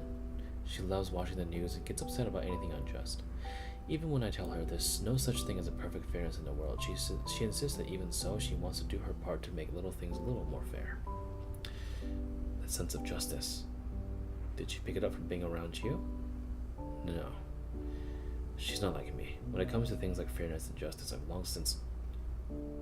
Sound of a vibrating communicator, rustling clothes, and a button being pressed. Sorry. Urgent work call. No worries. Let's end the session here for today then. End of recording. Una is her adopted daughter. I shall let's do another one. Excerpt from a counseling session audio 700-201 IGC. It's quite lively here today. Yes. There's a strange event. There's a sharing event going on. The company even ordered some decent catering. How about a glass of Oldenlandia water? What's that? A beverage from my hometown. Apparently, it was all the rage ages ago because of its unique taste, and now it's now back in production. You want to try it? No, I don't drink anything from outside. Professional habit? 5 seconds of silence. You could say that. That's fine. Let's think about your hometown then. Are there any distinctive foods? Mud cakes? Dried grass? Sounds unappetizing. In the contamination zones, having anything to eat at all is considered lucky. You were born in a contamination zone? Yes. It must have been hard to climb all the way from there to your current position. Rustling up close. It was easy, and also very hard. I sold my soul to get to where I am now. From this position, I happen to do some very dangerous things. Whether I move forward or back, it's an abyss either way. Then your soul must be of great value. A value that can be discarded at any time. Let me ask you something. As an individual, would you rather be abandoned or choose to give up something yourself? One moment of silence, fabric rustling. Neither. I don't want to lose anything. You mean, if you give up your current position, you'll be left with nothing, right? Yes. You'd lose your daughter too? I don't know. My daughter loves police dramas. She's always looked up to me, and I'm afraid that if she found out the truth about what I do, she'd be disappointed and leave me. I can't accept that. I wouldn't be able to bear it. One moment. Before we go any further, I need to confirm something. Your work doesn't involve any illegal or criminal activities, does it? 30 seconds of silence. Of course not. So it's not illegal or criminal, but something you cannot openly talk about, is that right? Yes. That's fine. Electronic notification tone. Time's up. That's all for today's session. See you next week, Anessa. Goodbye. And a recording. Born in a con zone and a solar soul located position. Was she talking about her current role at PSA? Let's see if there's a more recent recording. Got it. Excerpt from 71030-317 IGC. 5 minutes of silence. Anessa, we've been doing these sessions for a whole year now, but I still feel like you're not truly opening up to me. Have I done something wrong? 5 more minutes of silence. I read your health report. Both your depression and anxiety have grown more severe. Are you sure coming here every week is actually helping you? It is. 8 minutes of silence.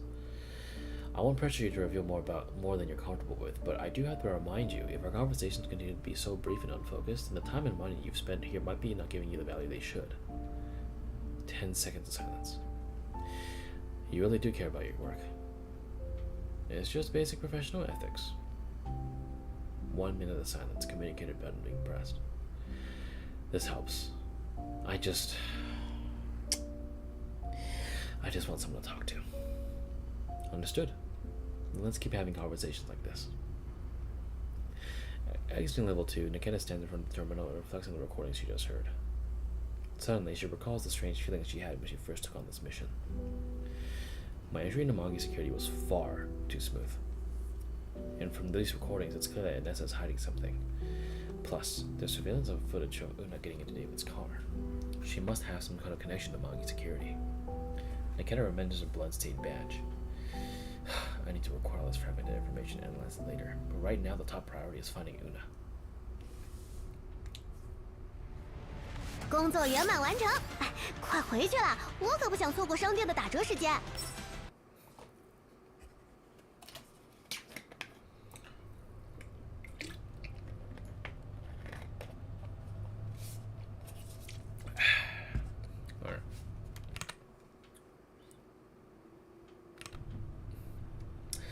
Nikketa drives a transport truck along the roads over the contamination zone, occasionally pulling up a second map for comparison. Order 20710209. Same route, but the transportation time was nearly double the usual duration. Listed reason: a collapse storm. But it was a clear day. No such storm occurred. Must have been something else. Warning, you are off route. Recalculating. Nikketa ignores the system alert and turns onto a different fork in the road. As they pass a massive landfill, Kalish, who's been lying in the passenger seat, suddenly sits up and starts barking out the window. Are you picking up a scent familiar to the blood sample? Woof woof. Alright, let's get out of here. Following Kalish, Nikketa enters a sprawling trash mounds that is stretched for kilometers. Rubble, scrap metal. It's like a world long abandoned. Nikketa leaps into an elevated spot, raises his head, and gently shakes it as trying to pinpoint a scent in the air. Before Kalish can make a move, Nikketa hears footsteps behind her. Who's there?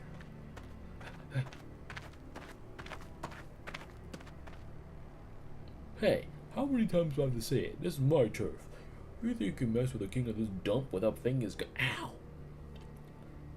Before he can draw his pistol, a searing pain shoots through his wrist. He looks closely and realizes the doll who was just some distance away just a moment ago is standing silently right in front of him, gripping his wrist tightly. His gun clatters to the ground. Mercy, please, brave warrior. Take whatever you want. Scavenge all you like. I'm not here to scavenge. I just need you to answer a few questions. You got it. I'll swear I'll tell you everything I know, ma'am. Have you seen this man before?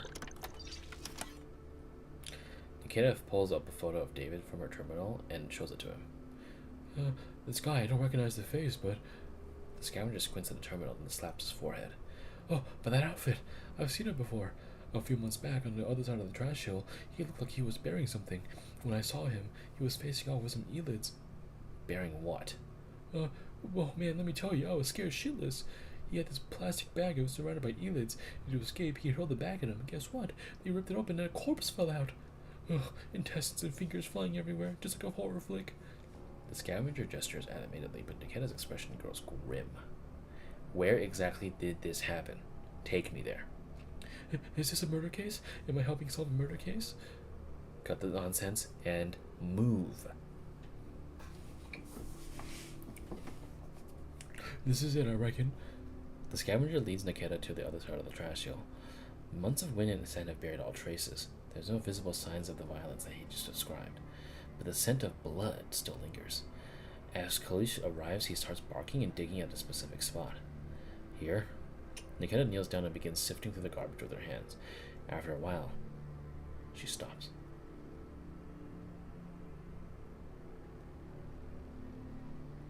The scavenger leans over and sees Nikketa staring blankly at something in her hand. It's a very small child's shoe, powder blue, tattered and broken. That? Before the scavengers can say anything, Kalish, who had been wagging his tail beside Nikketa, suddenly leaps up and bucks furiously behind them. Aliens, what the hell? I thought this area was only cleared by hunters. Aliens squeal and growl ravenously. The scavenger's legs give out in fear. We're screwed. I didn't bring enough ammo. Step back. Huh? The scavenger stares dumbly as Nikketa steps forward and plants herself in front of him. She cuts a sharp and resolute figure. I said, step back. Leave this to me.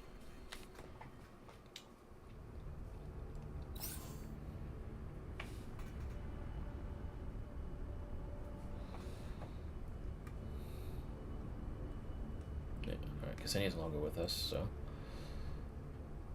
Alright. 那就来吧。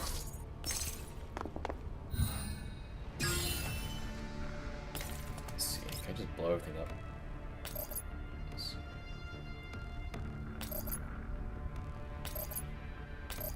Okay, this'll do.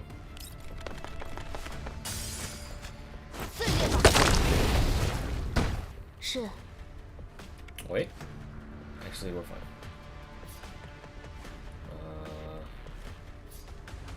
How far can I 被提拔了。 Not very far. Okay. 收到。 I think I can get everyone here.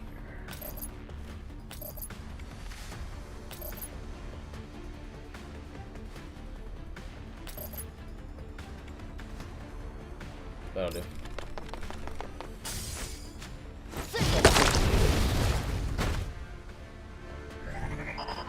是。还在期待什么呢？会长亲吧。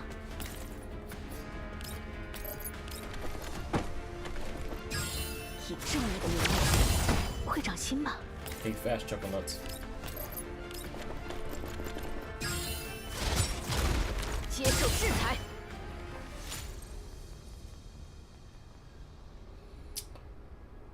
This isn't the immediate frequency we agreed on.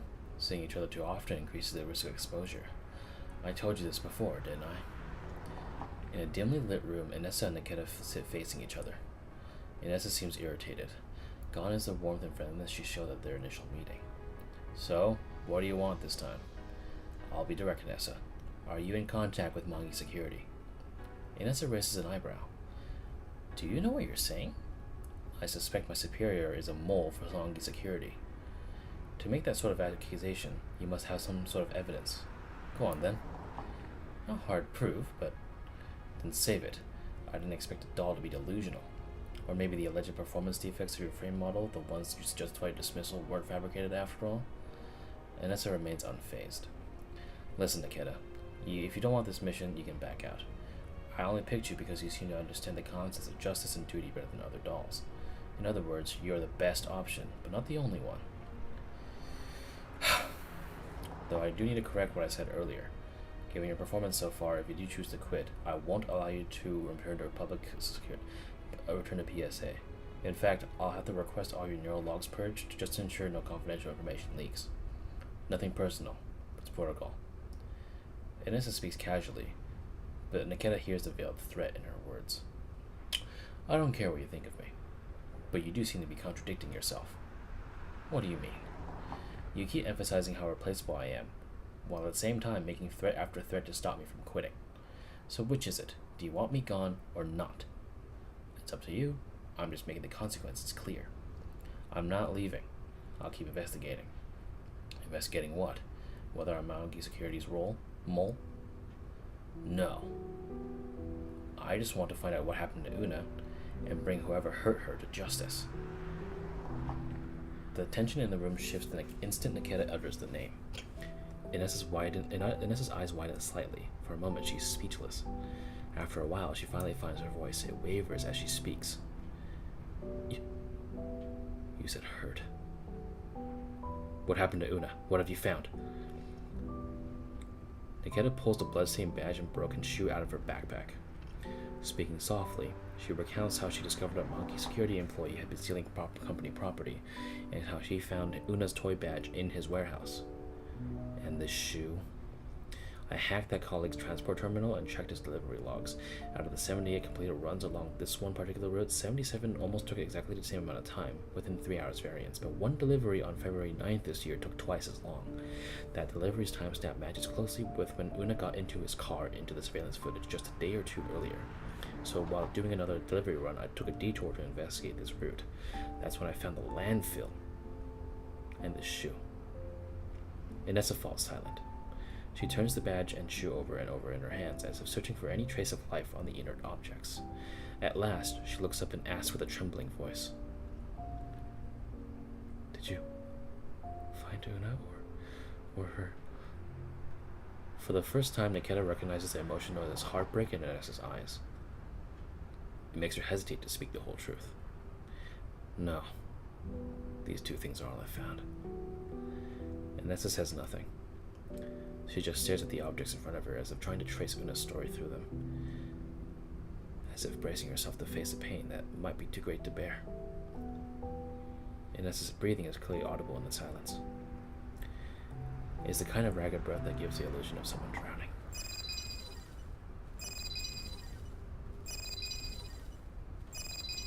The sound of an incoming call pierces the silence like a knife breaking through ice. The air seems to flow again. Inessa glances at the communicator beside her. On the screen flashes a codename she both fears and despises. She collects herself. Hello? Yes, I'm listening. Inessa stands up and walks to the window, and after a moment she glances back at Nikketa. She didn't report anything about the incident to me. She only said that she encountered the barhuggers and lost a shipment. Even if she did learn something, I can file to have her neural card reformatted, though through completely legal and proper channels, no loose ends. Hold off for now? Alright. So it was a task assignment error. No wonder. I've been wondering why she was assigned to run that route. Should I dispatch a team of public security officers to the location? Understood. I've taken note. As the person on the other end of the line seems ready to hang up, Inessa hurriedly stops them. Wait. May I speak with Una just for a moment? There are things I'd like to say to her. We'll be allowed to meet after the mission? Alright. The call disconnects. Inessa remains by the window. Outside, a light rain begins to fall.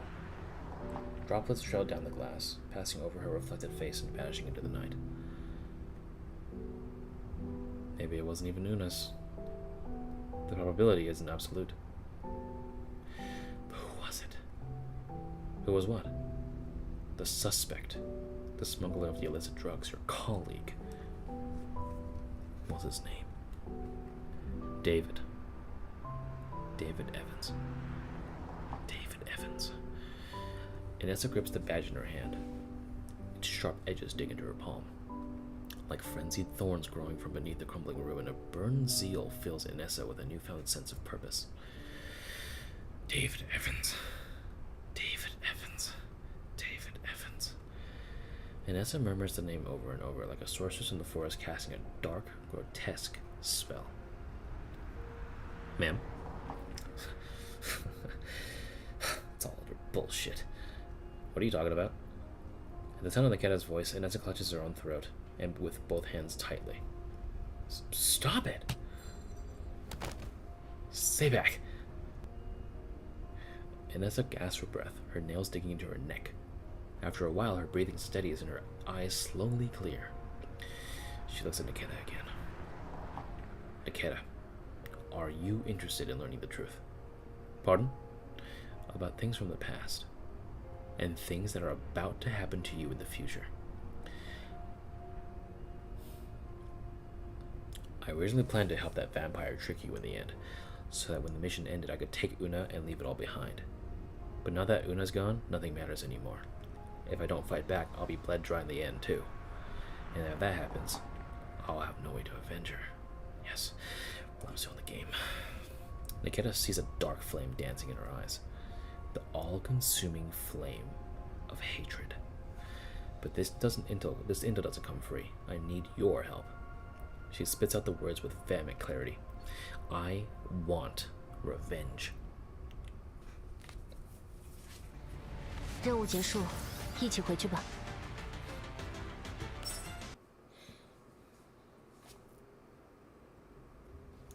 At dusk, several monkey security transport trucks enter the docks at the port. We've arrived at the port. 3 more cargo zones until we reach the target location. Listen carefully, Nikketa.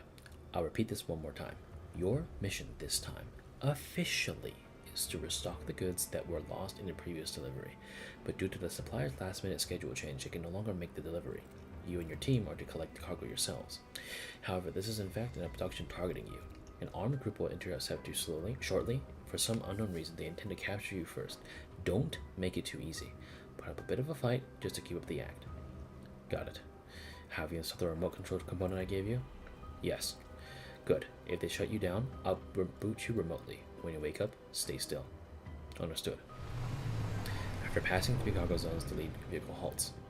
Nikketa sees David jump down from the truck and signal from the disembark.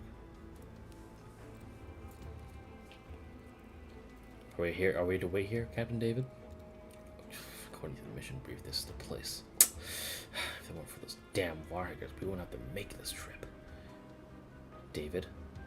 Is that the one you said you took Una away? Nikketa taps her earpiece twice. That's the agreed upon signal for transmitting information covertly when there's someone nearby. Someone's coming. Hey, over here. A shadow looms within the fog. David waves at it, but stops short when it gets closer. That's not human. The first thing to emerge from the fog is a cold gun barrel. Behind the automaton, a wave of red lights flicker to life, as if dozens of evil eyes are ready for the hunt. What's going on? Are we here to pick up the cargo? The armed automaton halts in front of them.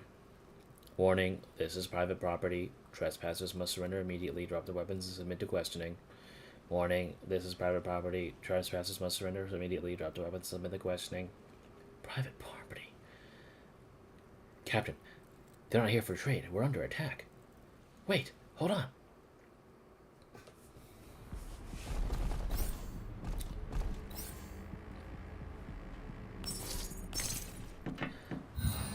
Put up a little bit of a fight, they say. You mean literally blow up the entirety of this entire thing? This would be funny.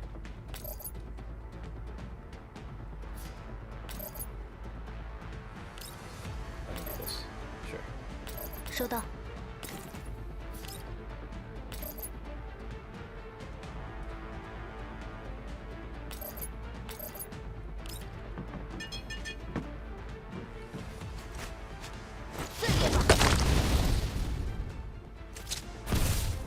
是。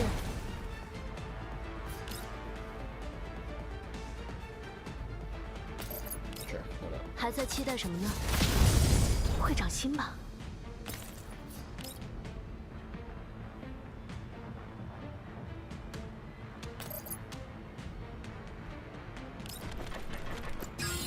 以正义的名义，会长心吧？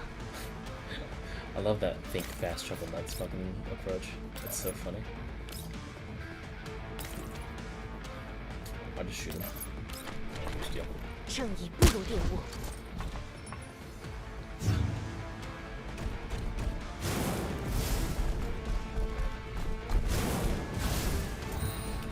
Damn. You guys kind of ate shit right there. 被提拔了。 Let me just give you wacky dog. 依照相关条例，你被捕了。 Damn. Okay. Seeing that they're outnumbered, many of the members of the transport team drop their weapons and save their own necks. Seizing the moment, Nikketa suddenly twists her ankle and collapses on the spot. The tanking automaton takes the bait and slams its arm into Nikketa's side. Ugh, I got hit. Nikketa feigns pain and flops to the ground. That was not very convincing. No? They're low-grade droids, not dolls. They probably won't notice. Good thing they're just droids.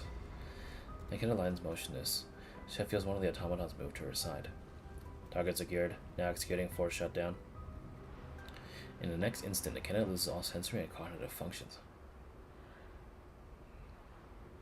顺利完成任务，嫌犯已悉数逮捕。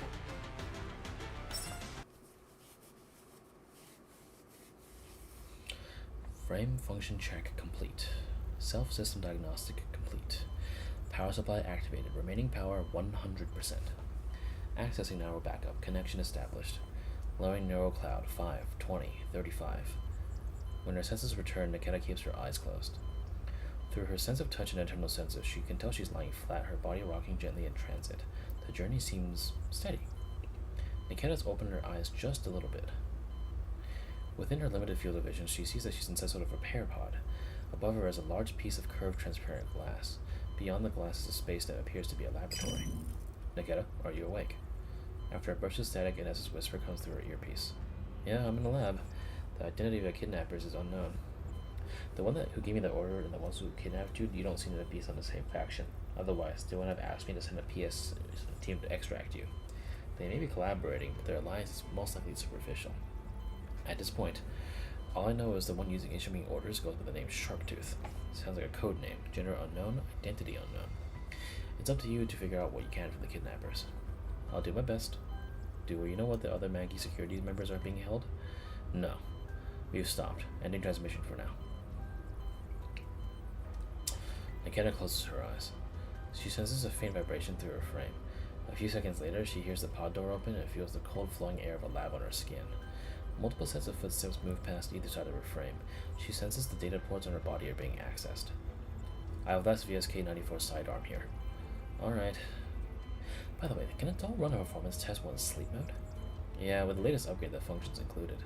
It's too risky to boot her up. This model has an incredible combat performance. Defense droids in our lab might not stand a chance.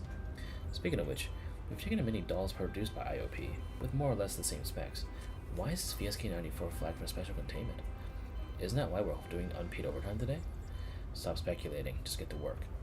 Nikketa feels data cables being plugged into her ports. Some large machinery hums from a distance, and footsteps gradually fade away. She opens her eyes slightly and sees a few researchers gathered around an electronic screen, engaged in discussion. Aside from the exceptionally high combat performance, I'm not seeing anything special here. Should we go report the findings as is? What if the brass gets mad that we found nothing after they caused such a stir? Maybe we should dismantle her frame and inspect it thoroughly. Could be some hidden firmware only triggered under special conditions. Routine tests wouldn't pick that up. It's possible, but we need to relocate. The equipment here is insufficient. Huh? Why does the target frame is Before the researcher can react, a swift strike from behind knocks him out cold. As another researcher tries to flee, Nikketa whips a broken data cable around him and yanks him back and drives her knee into his stomach. A stun gun. Yeah. Good thing I've used one before. She grabs the weapon from the researcher and aims it at the one who's aiming for the alarm, only for her arm to be pulled askew by a groggy researcher that she hasn't finished off. Bang! Electrify hits the floor. Nikketa pivots and fires at the attacker who disrupted her. 50k volts send him twitching to the ground, just as she turns to deal with the last survivor. Fuck. An ear-splitting alarm starts blaring. The lab doors burst open instantly and a squad of mechanical guards pour in. She falls back, grabs her sidearm, and dies behind cover. A brutal fight seems inevitable.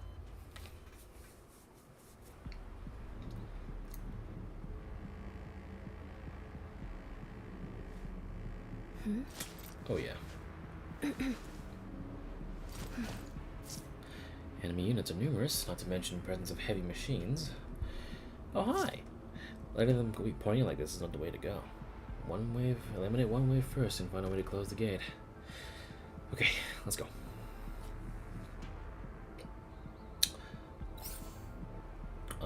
This thing is level 22. Omega lol, dude. We're going. We're saying fuck you.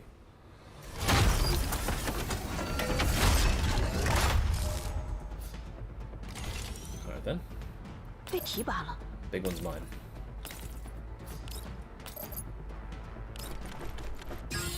以正义的名义对标沉默。 Little bitch.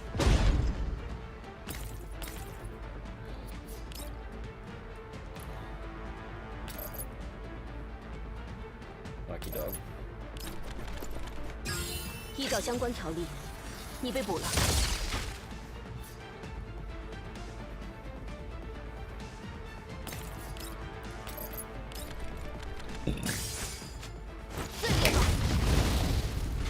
是。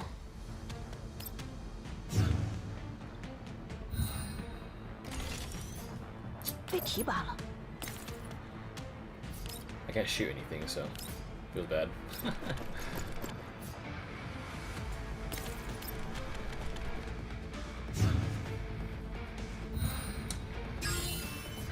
Close that damn 被 door. 提拔了。 Well done.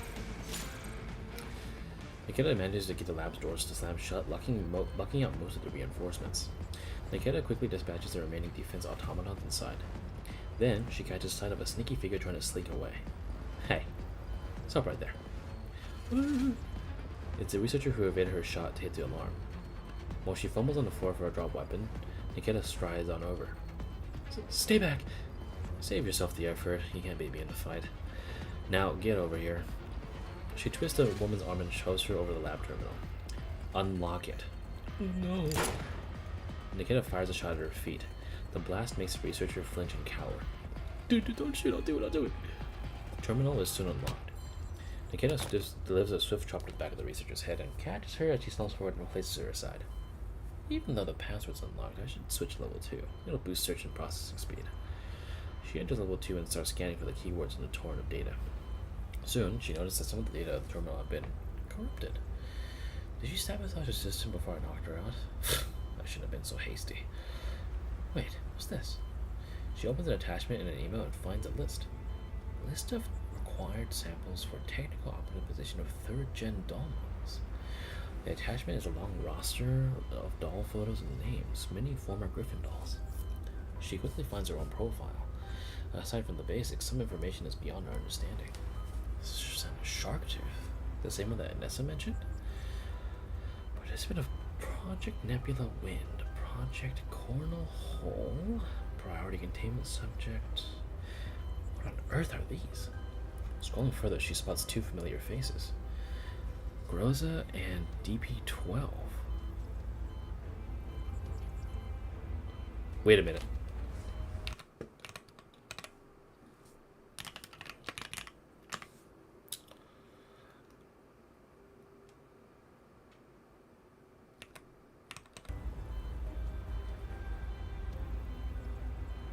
Why are they also here?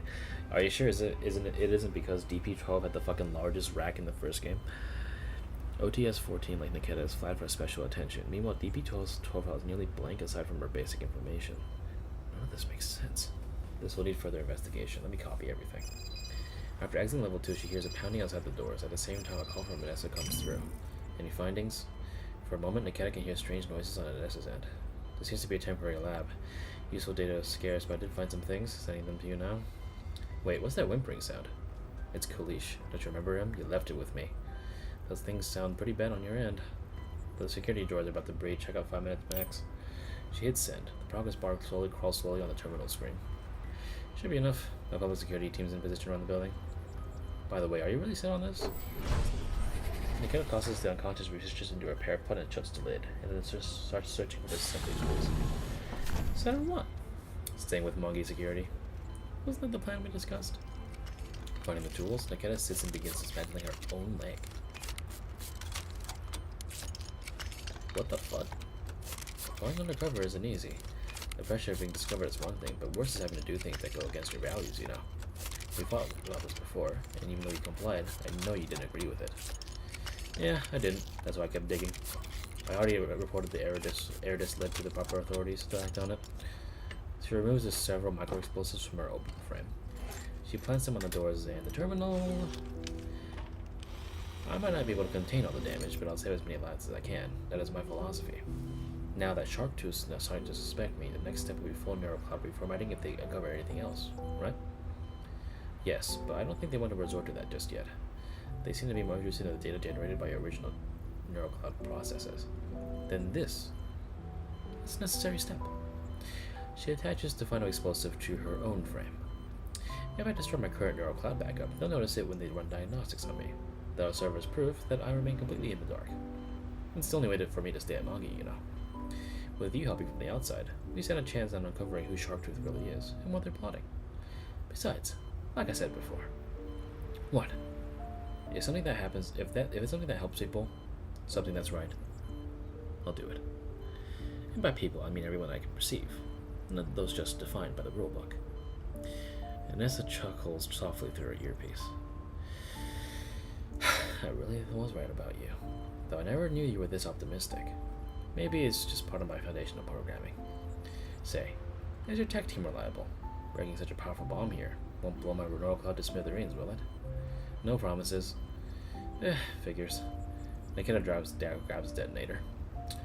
Just like you said, this is a necessary sacrifice. Keep my neurolog safe. I'll see you on the other side. With that, Nikketa presses detonator without hesitation. What a badass girl, man. Holy 任务 fuck. 结束，一起回去吧。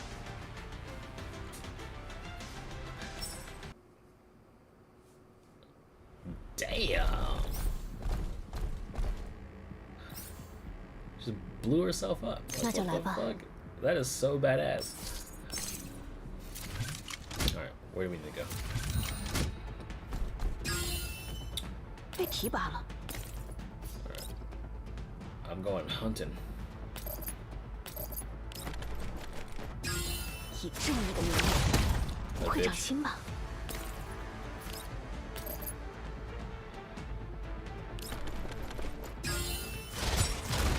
接受制裁。是。 Oh, interesting. I didn't actually hit both. Will this kill? Yeah, well. 依照相关条例，你被捕了。 Alright, Kalish, you can do whatever the hell you want. For me, we're burning it to the ground, baby.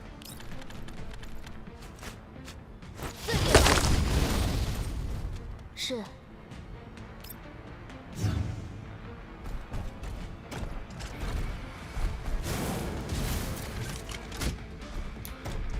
I'm surprised that guy just didn't die.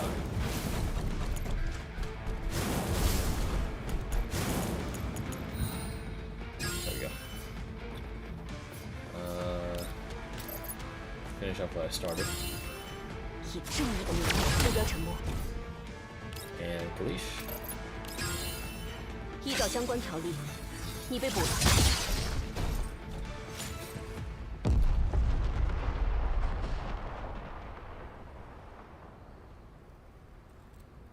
God damn.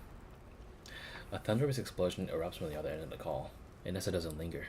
She switches her comms to another channel while keeping her gun-wielding hand raised and steady. Breach now. Get Nikketa out. Detain the rest of Nangi security personnel. One's missing? Something nudges her weapon. Inessa glances down and presses her gun harder against its target. Doesn't matter. Leave the search for now. First, get Nikketa out. She hangs up. Inessa squats down, moving the muzzle of her gun from David's forehead to under his chin. What were you just shouting about just now? Hoping Nikketa will come to your rescue? Oh my god. Damn! He looks like he's about to shit his pants. Or he probably already did and pissed himself too. And Nessa yanks out the gag from his mouth. Crazy bitch! How are you? Think carefully before you speak. You call me crazy? Yeah, you're not much better yourself. You have doll syndrome, don't you? What the hell are you talking about? I don't understand a damn thing. That's okay. I just wanted to look at something. Do you know this girl? Inessa pulls out a photo and holds it in front of him. The moment he sees the photo, he physically panics and averts his gaze. I don't know her. I've never seen her. That's right, I've never seen her. Kaboom. Inessa shoots him in the foot. Inessa grabs his hair, forcing him to look her in the eyes. Never seen her? You want me to help you jolt her memory? I haven't seen her. Talk straight, and I might actually leave your corpse intact. Inessa fires another shot, this one grazing David's thigh. He screams in agony. Don't delude yourself to think anyone's coming to save you. To your company, you're trash. Actually, no, the trash has at least some recycling value. You don't even have that. So I'll ask you again, have you seen this girl? I haven't. No, wait, I have seen her. David's expression goes blank. His terror transforms into mania. Oh my god. Ew! Ew, dude, what the fuck? Ew! What? What the fuck is that?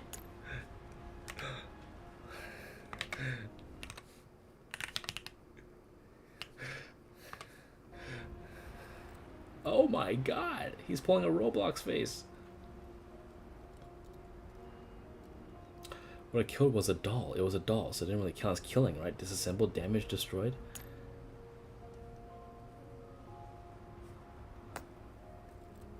Anyway, did nothing wrong. What I destroyed was a doll. Beneath her sleeve, veins bulge along Inessa's arm. She takes a deep breath and steadies her voice. Tell me, why did you destroy her? Why? Because she was a doll. Why the hell should a real superior dignified human like me have to escort a lowly, filthy doll? I lost little girls, but they're crafty. She saw me taking drugs. She saw me singing cargo. I couldn't let her live. She had to die. So you killed her. Inessa's finger tightens on the trigger. Her voice trembles. Kill? That's not the right word. It was an assembly. I tore her a piece of stuff from her bag. So much red tissue, and the blood came pouring from her. It took me forever to clean it up. Then I packed her in a plastic bag. I was looking for a scrap. I wanted to make a little money. His voice, like a rusted blade grating through the air, pierces Inessa's skull and tears at the last shred of her sanity. Her breath quickens as if the oxygen is draining from the room. She braces against the wall with one hand, still holding the gun with the other. David's maniacal face begins to blur in front of her. No, not yet. She grips the pistol with her other hand to prevent accidental discharge. Forcing herself to look at him, she pushes words through gritted teeth. And then I found a garbage dump, but ran into aliens on the way. I couldn't get myself eaten by aliens. I had profitable gigs to run. So you used Una's body as bait to save yourself. And there wasn't a body. Bang. Inessa can't take it anymore. She shoves the muzzle of her gun into David's hand and fires straight into his palm. You killed her. You killed her. She was a person. A person. A person. She could feel pain. She could feel it. She was alive. She was a human being. She shoots him in the throat. How does that feel, huh? That pain you feel now, that's what she felt. Even though I don't want to admit you're a human, but this is what you fucking did. You fucking murderer. Broken sobs echo through the warehouse, but gunshots continue.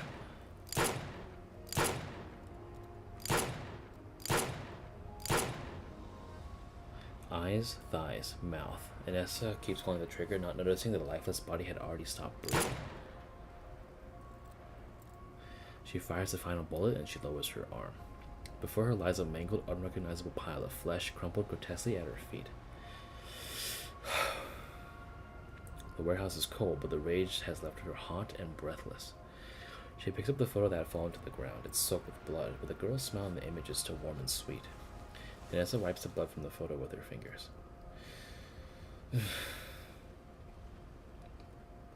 She lets out a wretched sob like a lioness who found her cub long dead. After a while, she finally speaks. Her voice is hoarse from her earlier outburst. I've killed two, but I don't regret it. I avenge you, Una. Mama avenged you, and this is just the beginning. I won't stop until all vengeance is served. I promise you. Night. Unknown date and month, year 2071. He's extremely dissatisfied. This operation yielded no usable intel, and we lost a research facility for nothing. Worse yet, PSA is now watching us. What do you intend to do about this? Please don't worry, we'll take full responsibility. Our interests are aligned with Gerard groups. Aligned? Or are you just greedy for more? So many simple missions end in fucking failure, dude. Aren't we right to suspect your loyalty? You're joking. Where's the evidence of divided loyalty? Since the UNC Gov dispatched the chairman to oversee Odessa, their policies have cleanly aimed to strip us of control. You've certainly profited from those changes, haven't you? I don't know about business, but the message I've received above is clear. We fully support your group's actions. Fully obstruct, or fully support. Maybe someone else is doing the obstructing. What do you mean? It fears the power of the Gerard group. That's a bold and dangerous accusation. You're leading third-gen Dell technology, standing at the forefront of an era, and those who stick their necks out often has guns pointed at them.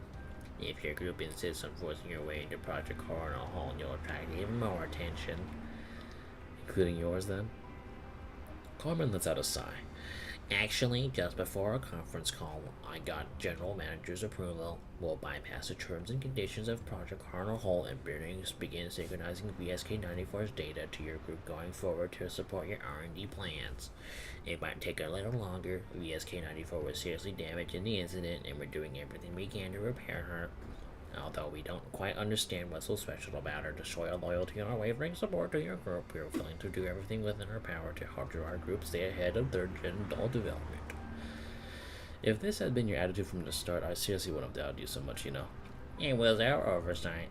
As an apology, we'll build a new research facility for Gerard. After traditionally, while our current research into anti-elder technology can be shared with your group to some extent. Understood. I'll report this to the CEO. Also, I'd like to know, how do you plan to deal with the PSA?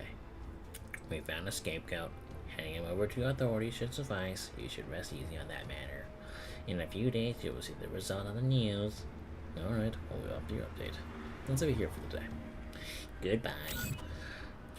Transmission terminated. Carmen turns to look at her subordinate. How's the Stewie situation being handled? All the materials have been compiled. I'll forward them to Miss Vanessa shortly. Good. Smuggling illicit drugs, unauthorized access, triggering a mech riot, and killing an important bargaining chip. That man has outlived his usefulness. Dead men tell no tales.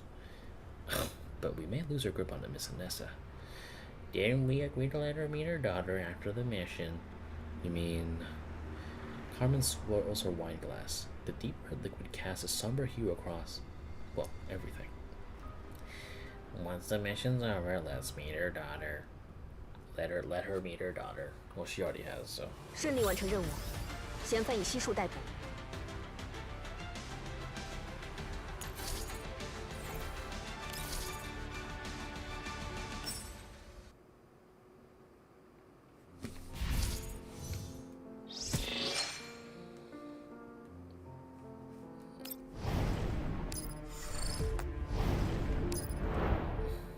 Oh, we got one more. I got one more in me. A month later, when Nikketa awakens again, Anessa is standing by the repair pod. She looks around. It's a small room, cozy and lived in. On a nearby cabinet, a cute plushie in the PSA uniform stares at her with beady eyes. Are you really sure about this? Didn't we have this conversation a month ago, before the explosion? Ugh, so the neural backup did sync properly. How's your month at Mount Security been, huh? Same as before. Routine logistics missions. I inspected every shipment. No drugs. Lying low after what happened is only natural. They're biding their time. But honestly, are you really going to stay at Mount Security? Even if you avoided Shark 2's purge for now, based on what I know of them, they won't let go of our suspicions that easily. They've probably grown suspicious of me, too. At this rate, the intel you'll be able to gather from the inside might be negligible. Nikketa is silent for a moment. She steps out of the repair pod and flexes her joints. Did you see the report on David? I did, a few days after the lab incident. They named him the Mastermind. He's already dead, though. Reportedly shot by the lab mechanical guards by mistake. Just like he said, these security firms backed by major corporations always have ways to avoid liability. As long as they produce a scapegoat, the file is minimal. David was guilty, yes, but he was just a puppet. The puppeteer is still in the shadows. That's why I want to drag them out into the light. At first, I joined the Public Security Administration just to protect those around me, but now I've realized that dealing with crimes in the open isn't enough. Nikketa walks up to the window.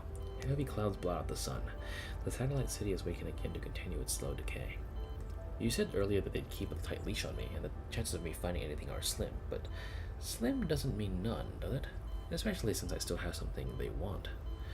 Even if I can't obtain any intel, just being inside means there will be a time when I'm needed.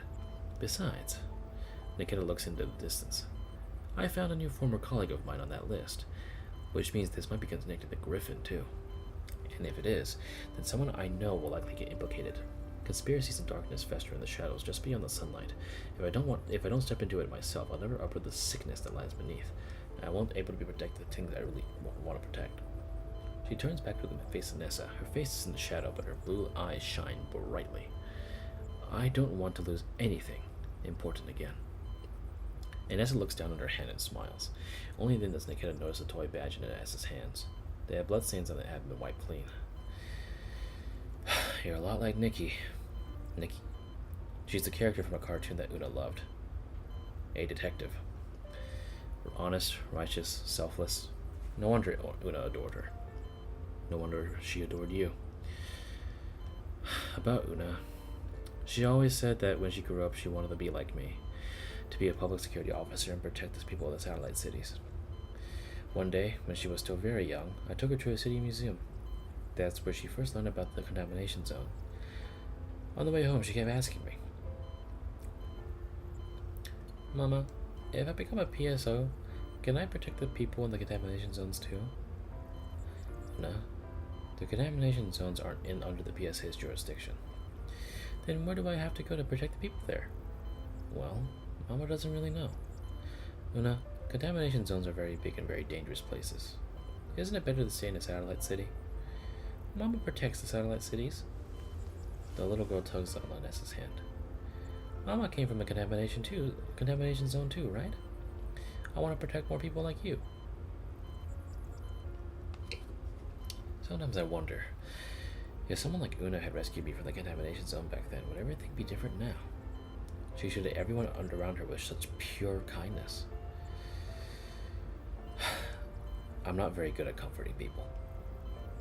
Nessa exhales deeply, pulling herself out of her emotions. No need to comfort me. I just figured since we'll be working together long term and trust is the foundation of cooperation, I might as well tell you a bit of my past. She straightens up slightly. I used to belong to Neo-Soviet military's Special Intelligence Unit. I was embedded as an undercover agent in the URNC's public security system. The Neo-Soviet military? That's right. That faction's gone now, but back then we were just pawns at the very bottom of the food chain. Back then they claimed we were working for a better tomorrow, for justice and global order.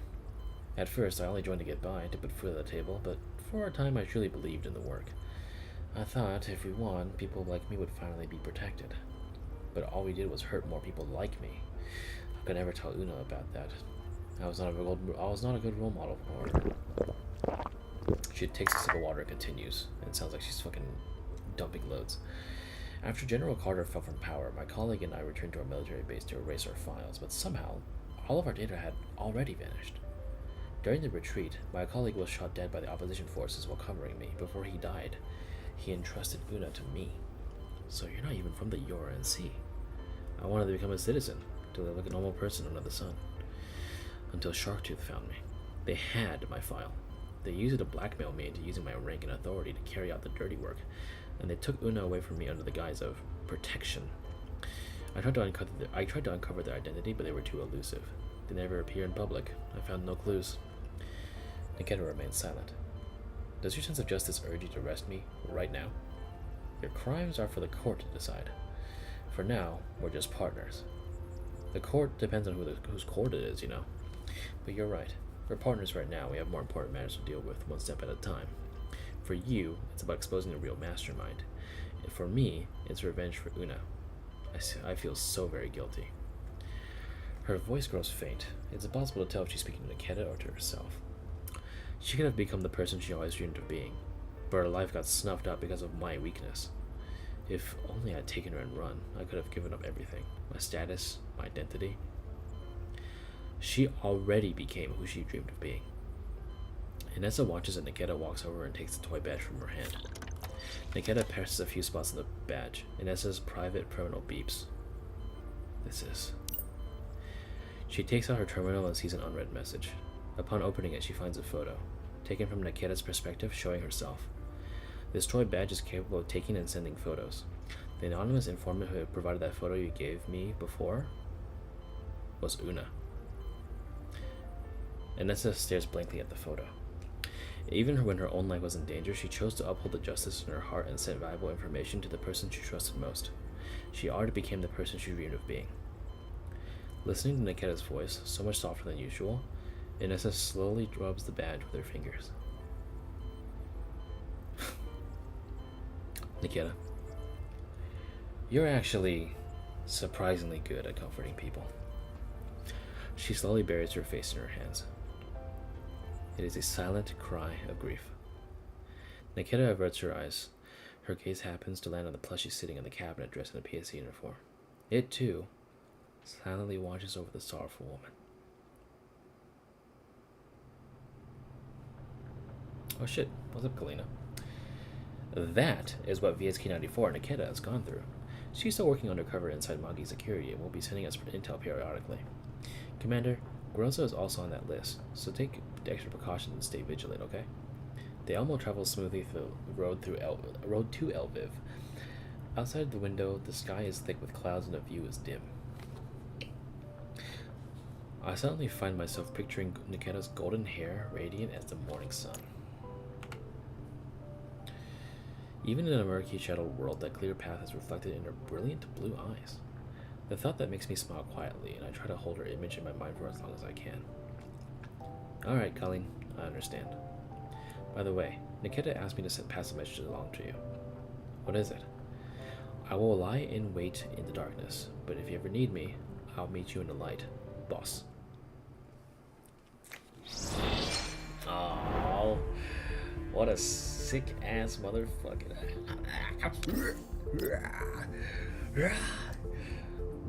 Damn. Blondes are fucking OP in this game, bro. Let me finish this for the 30 out of 45 and I'll call it a night. That was such a sick event, man. I like that a lot. You have no idea.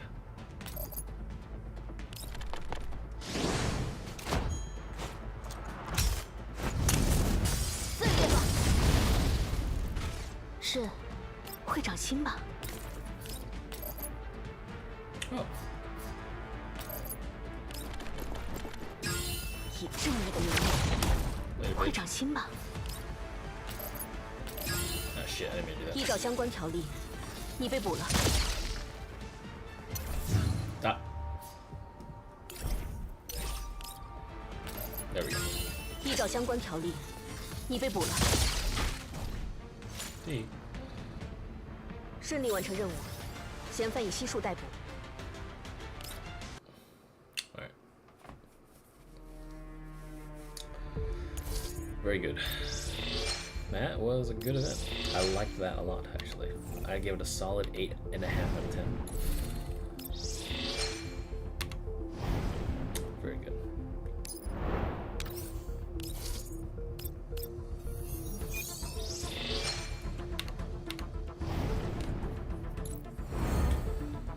That was sick.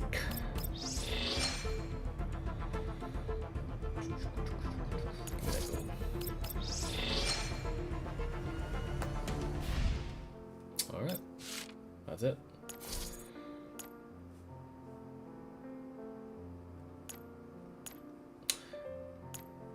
Man, if only Racy's fucking thing came by with one. I wish they would have included one, but she seems to be sidelined, so I'm gonna be putting more of her stuff up. Unless if she gets more stuff. That'd be cool. Okay.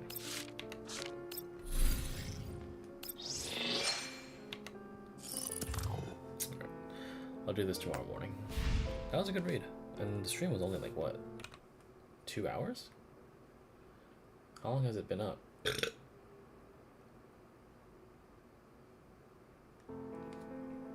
I've only been, yeah, 2 hours. That was a good event. And I narrated through everything. Not bad. GG's.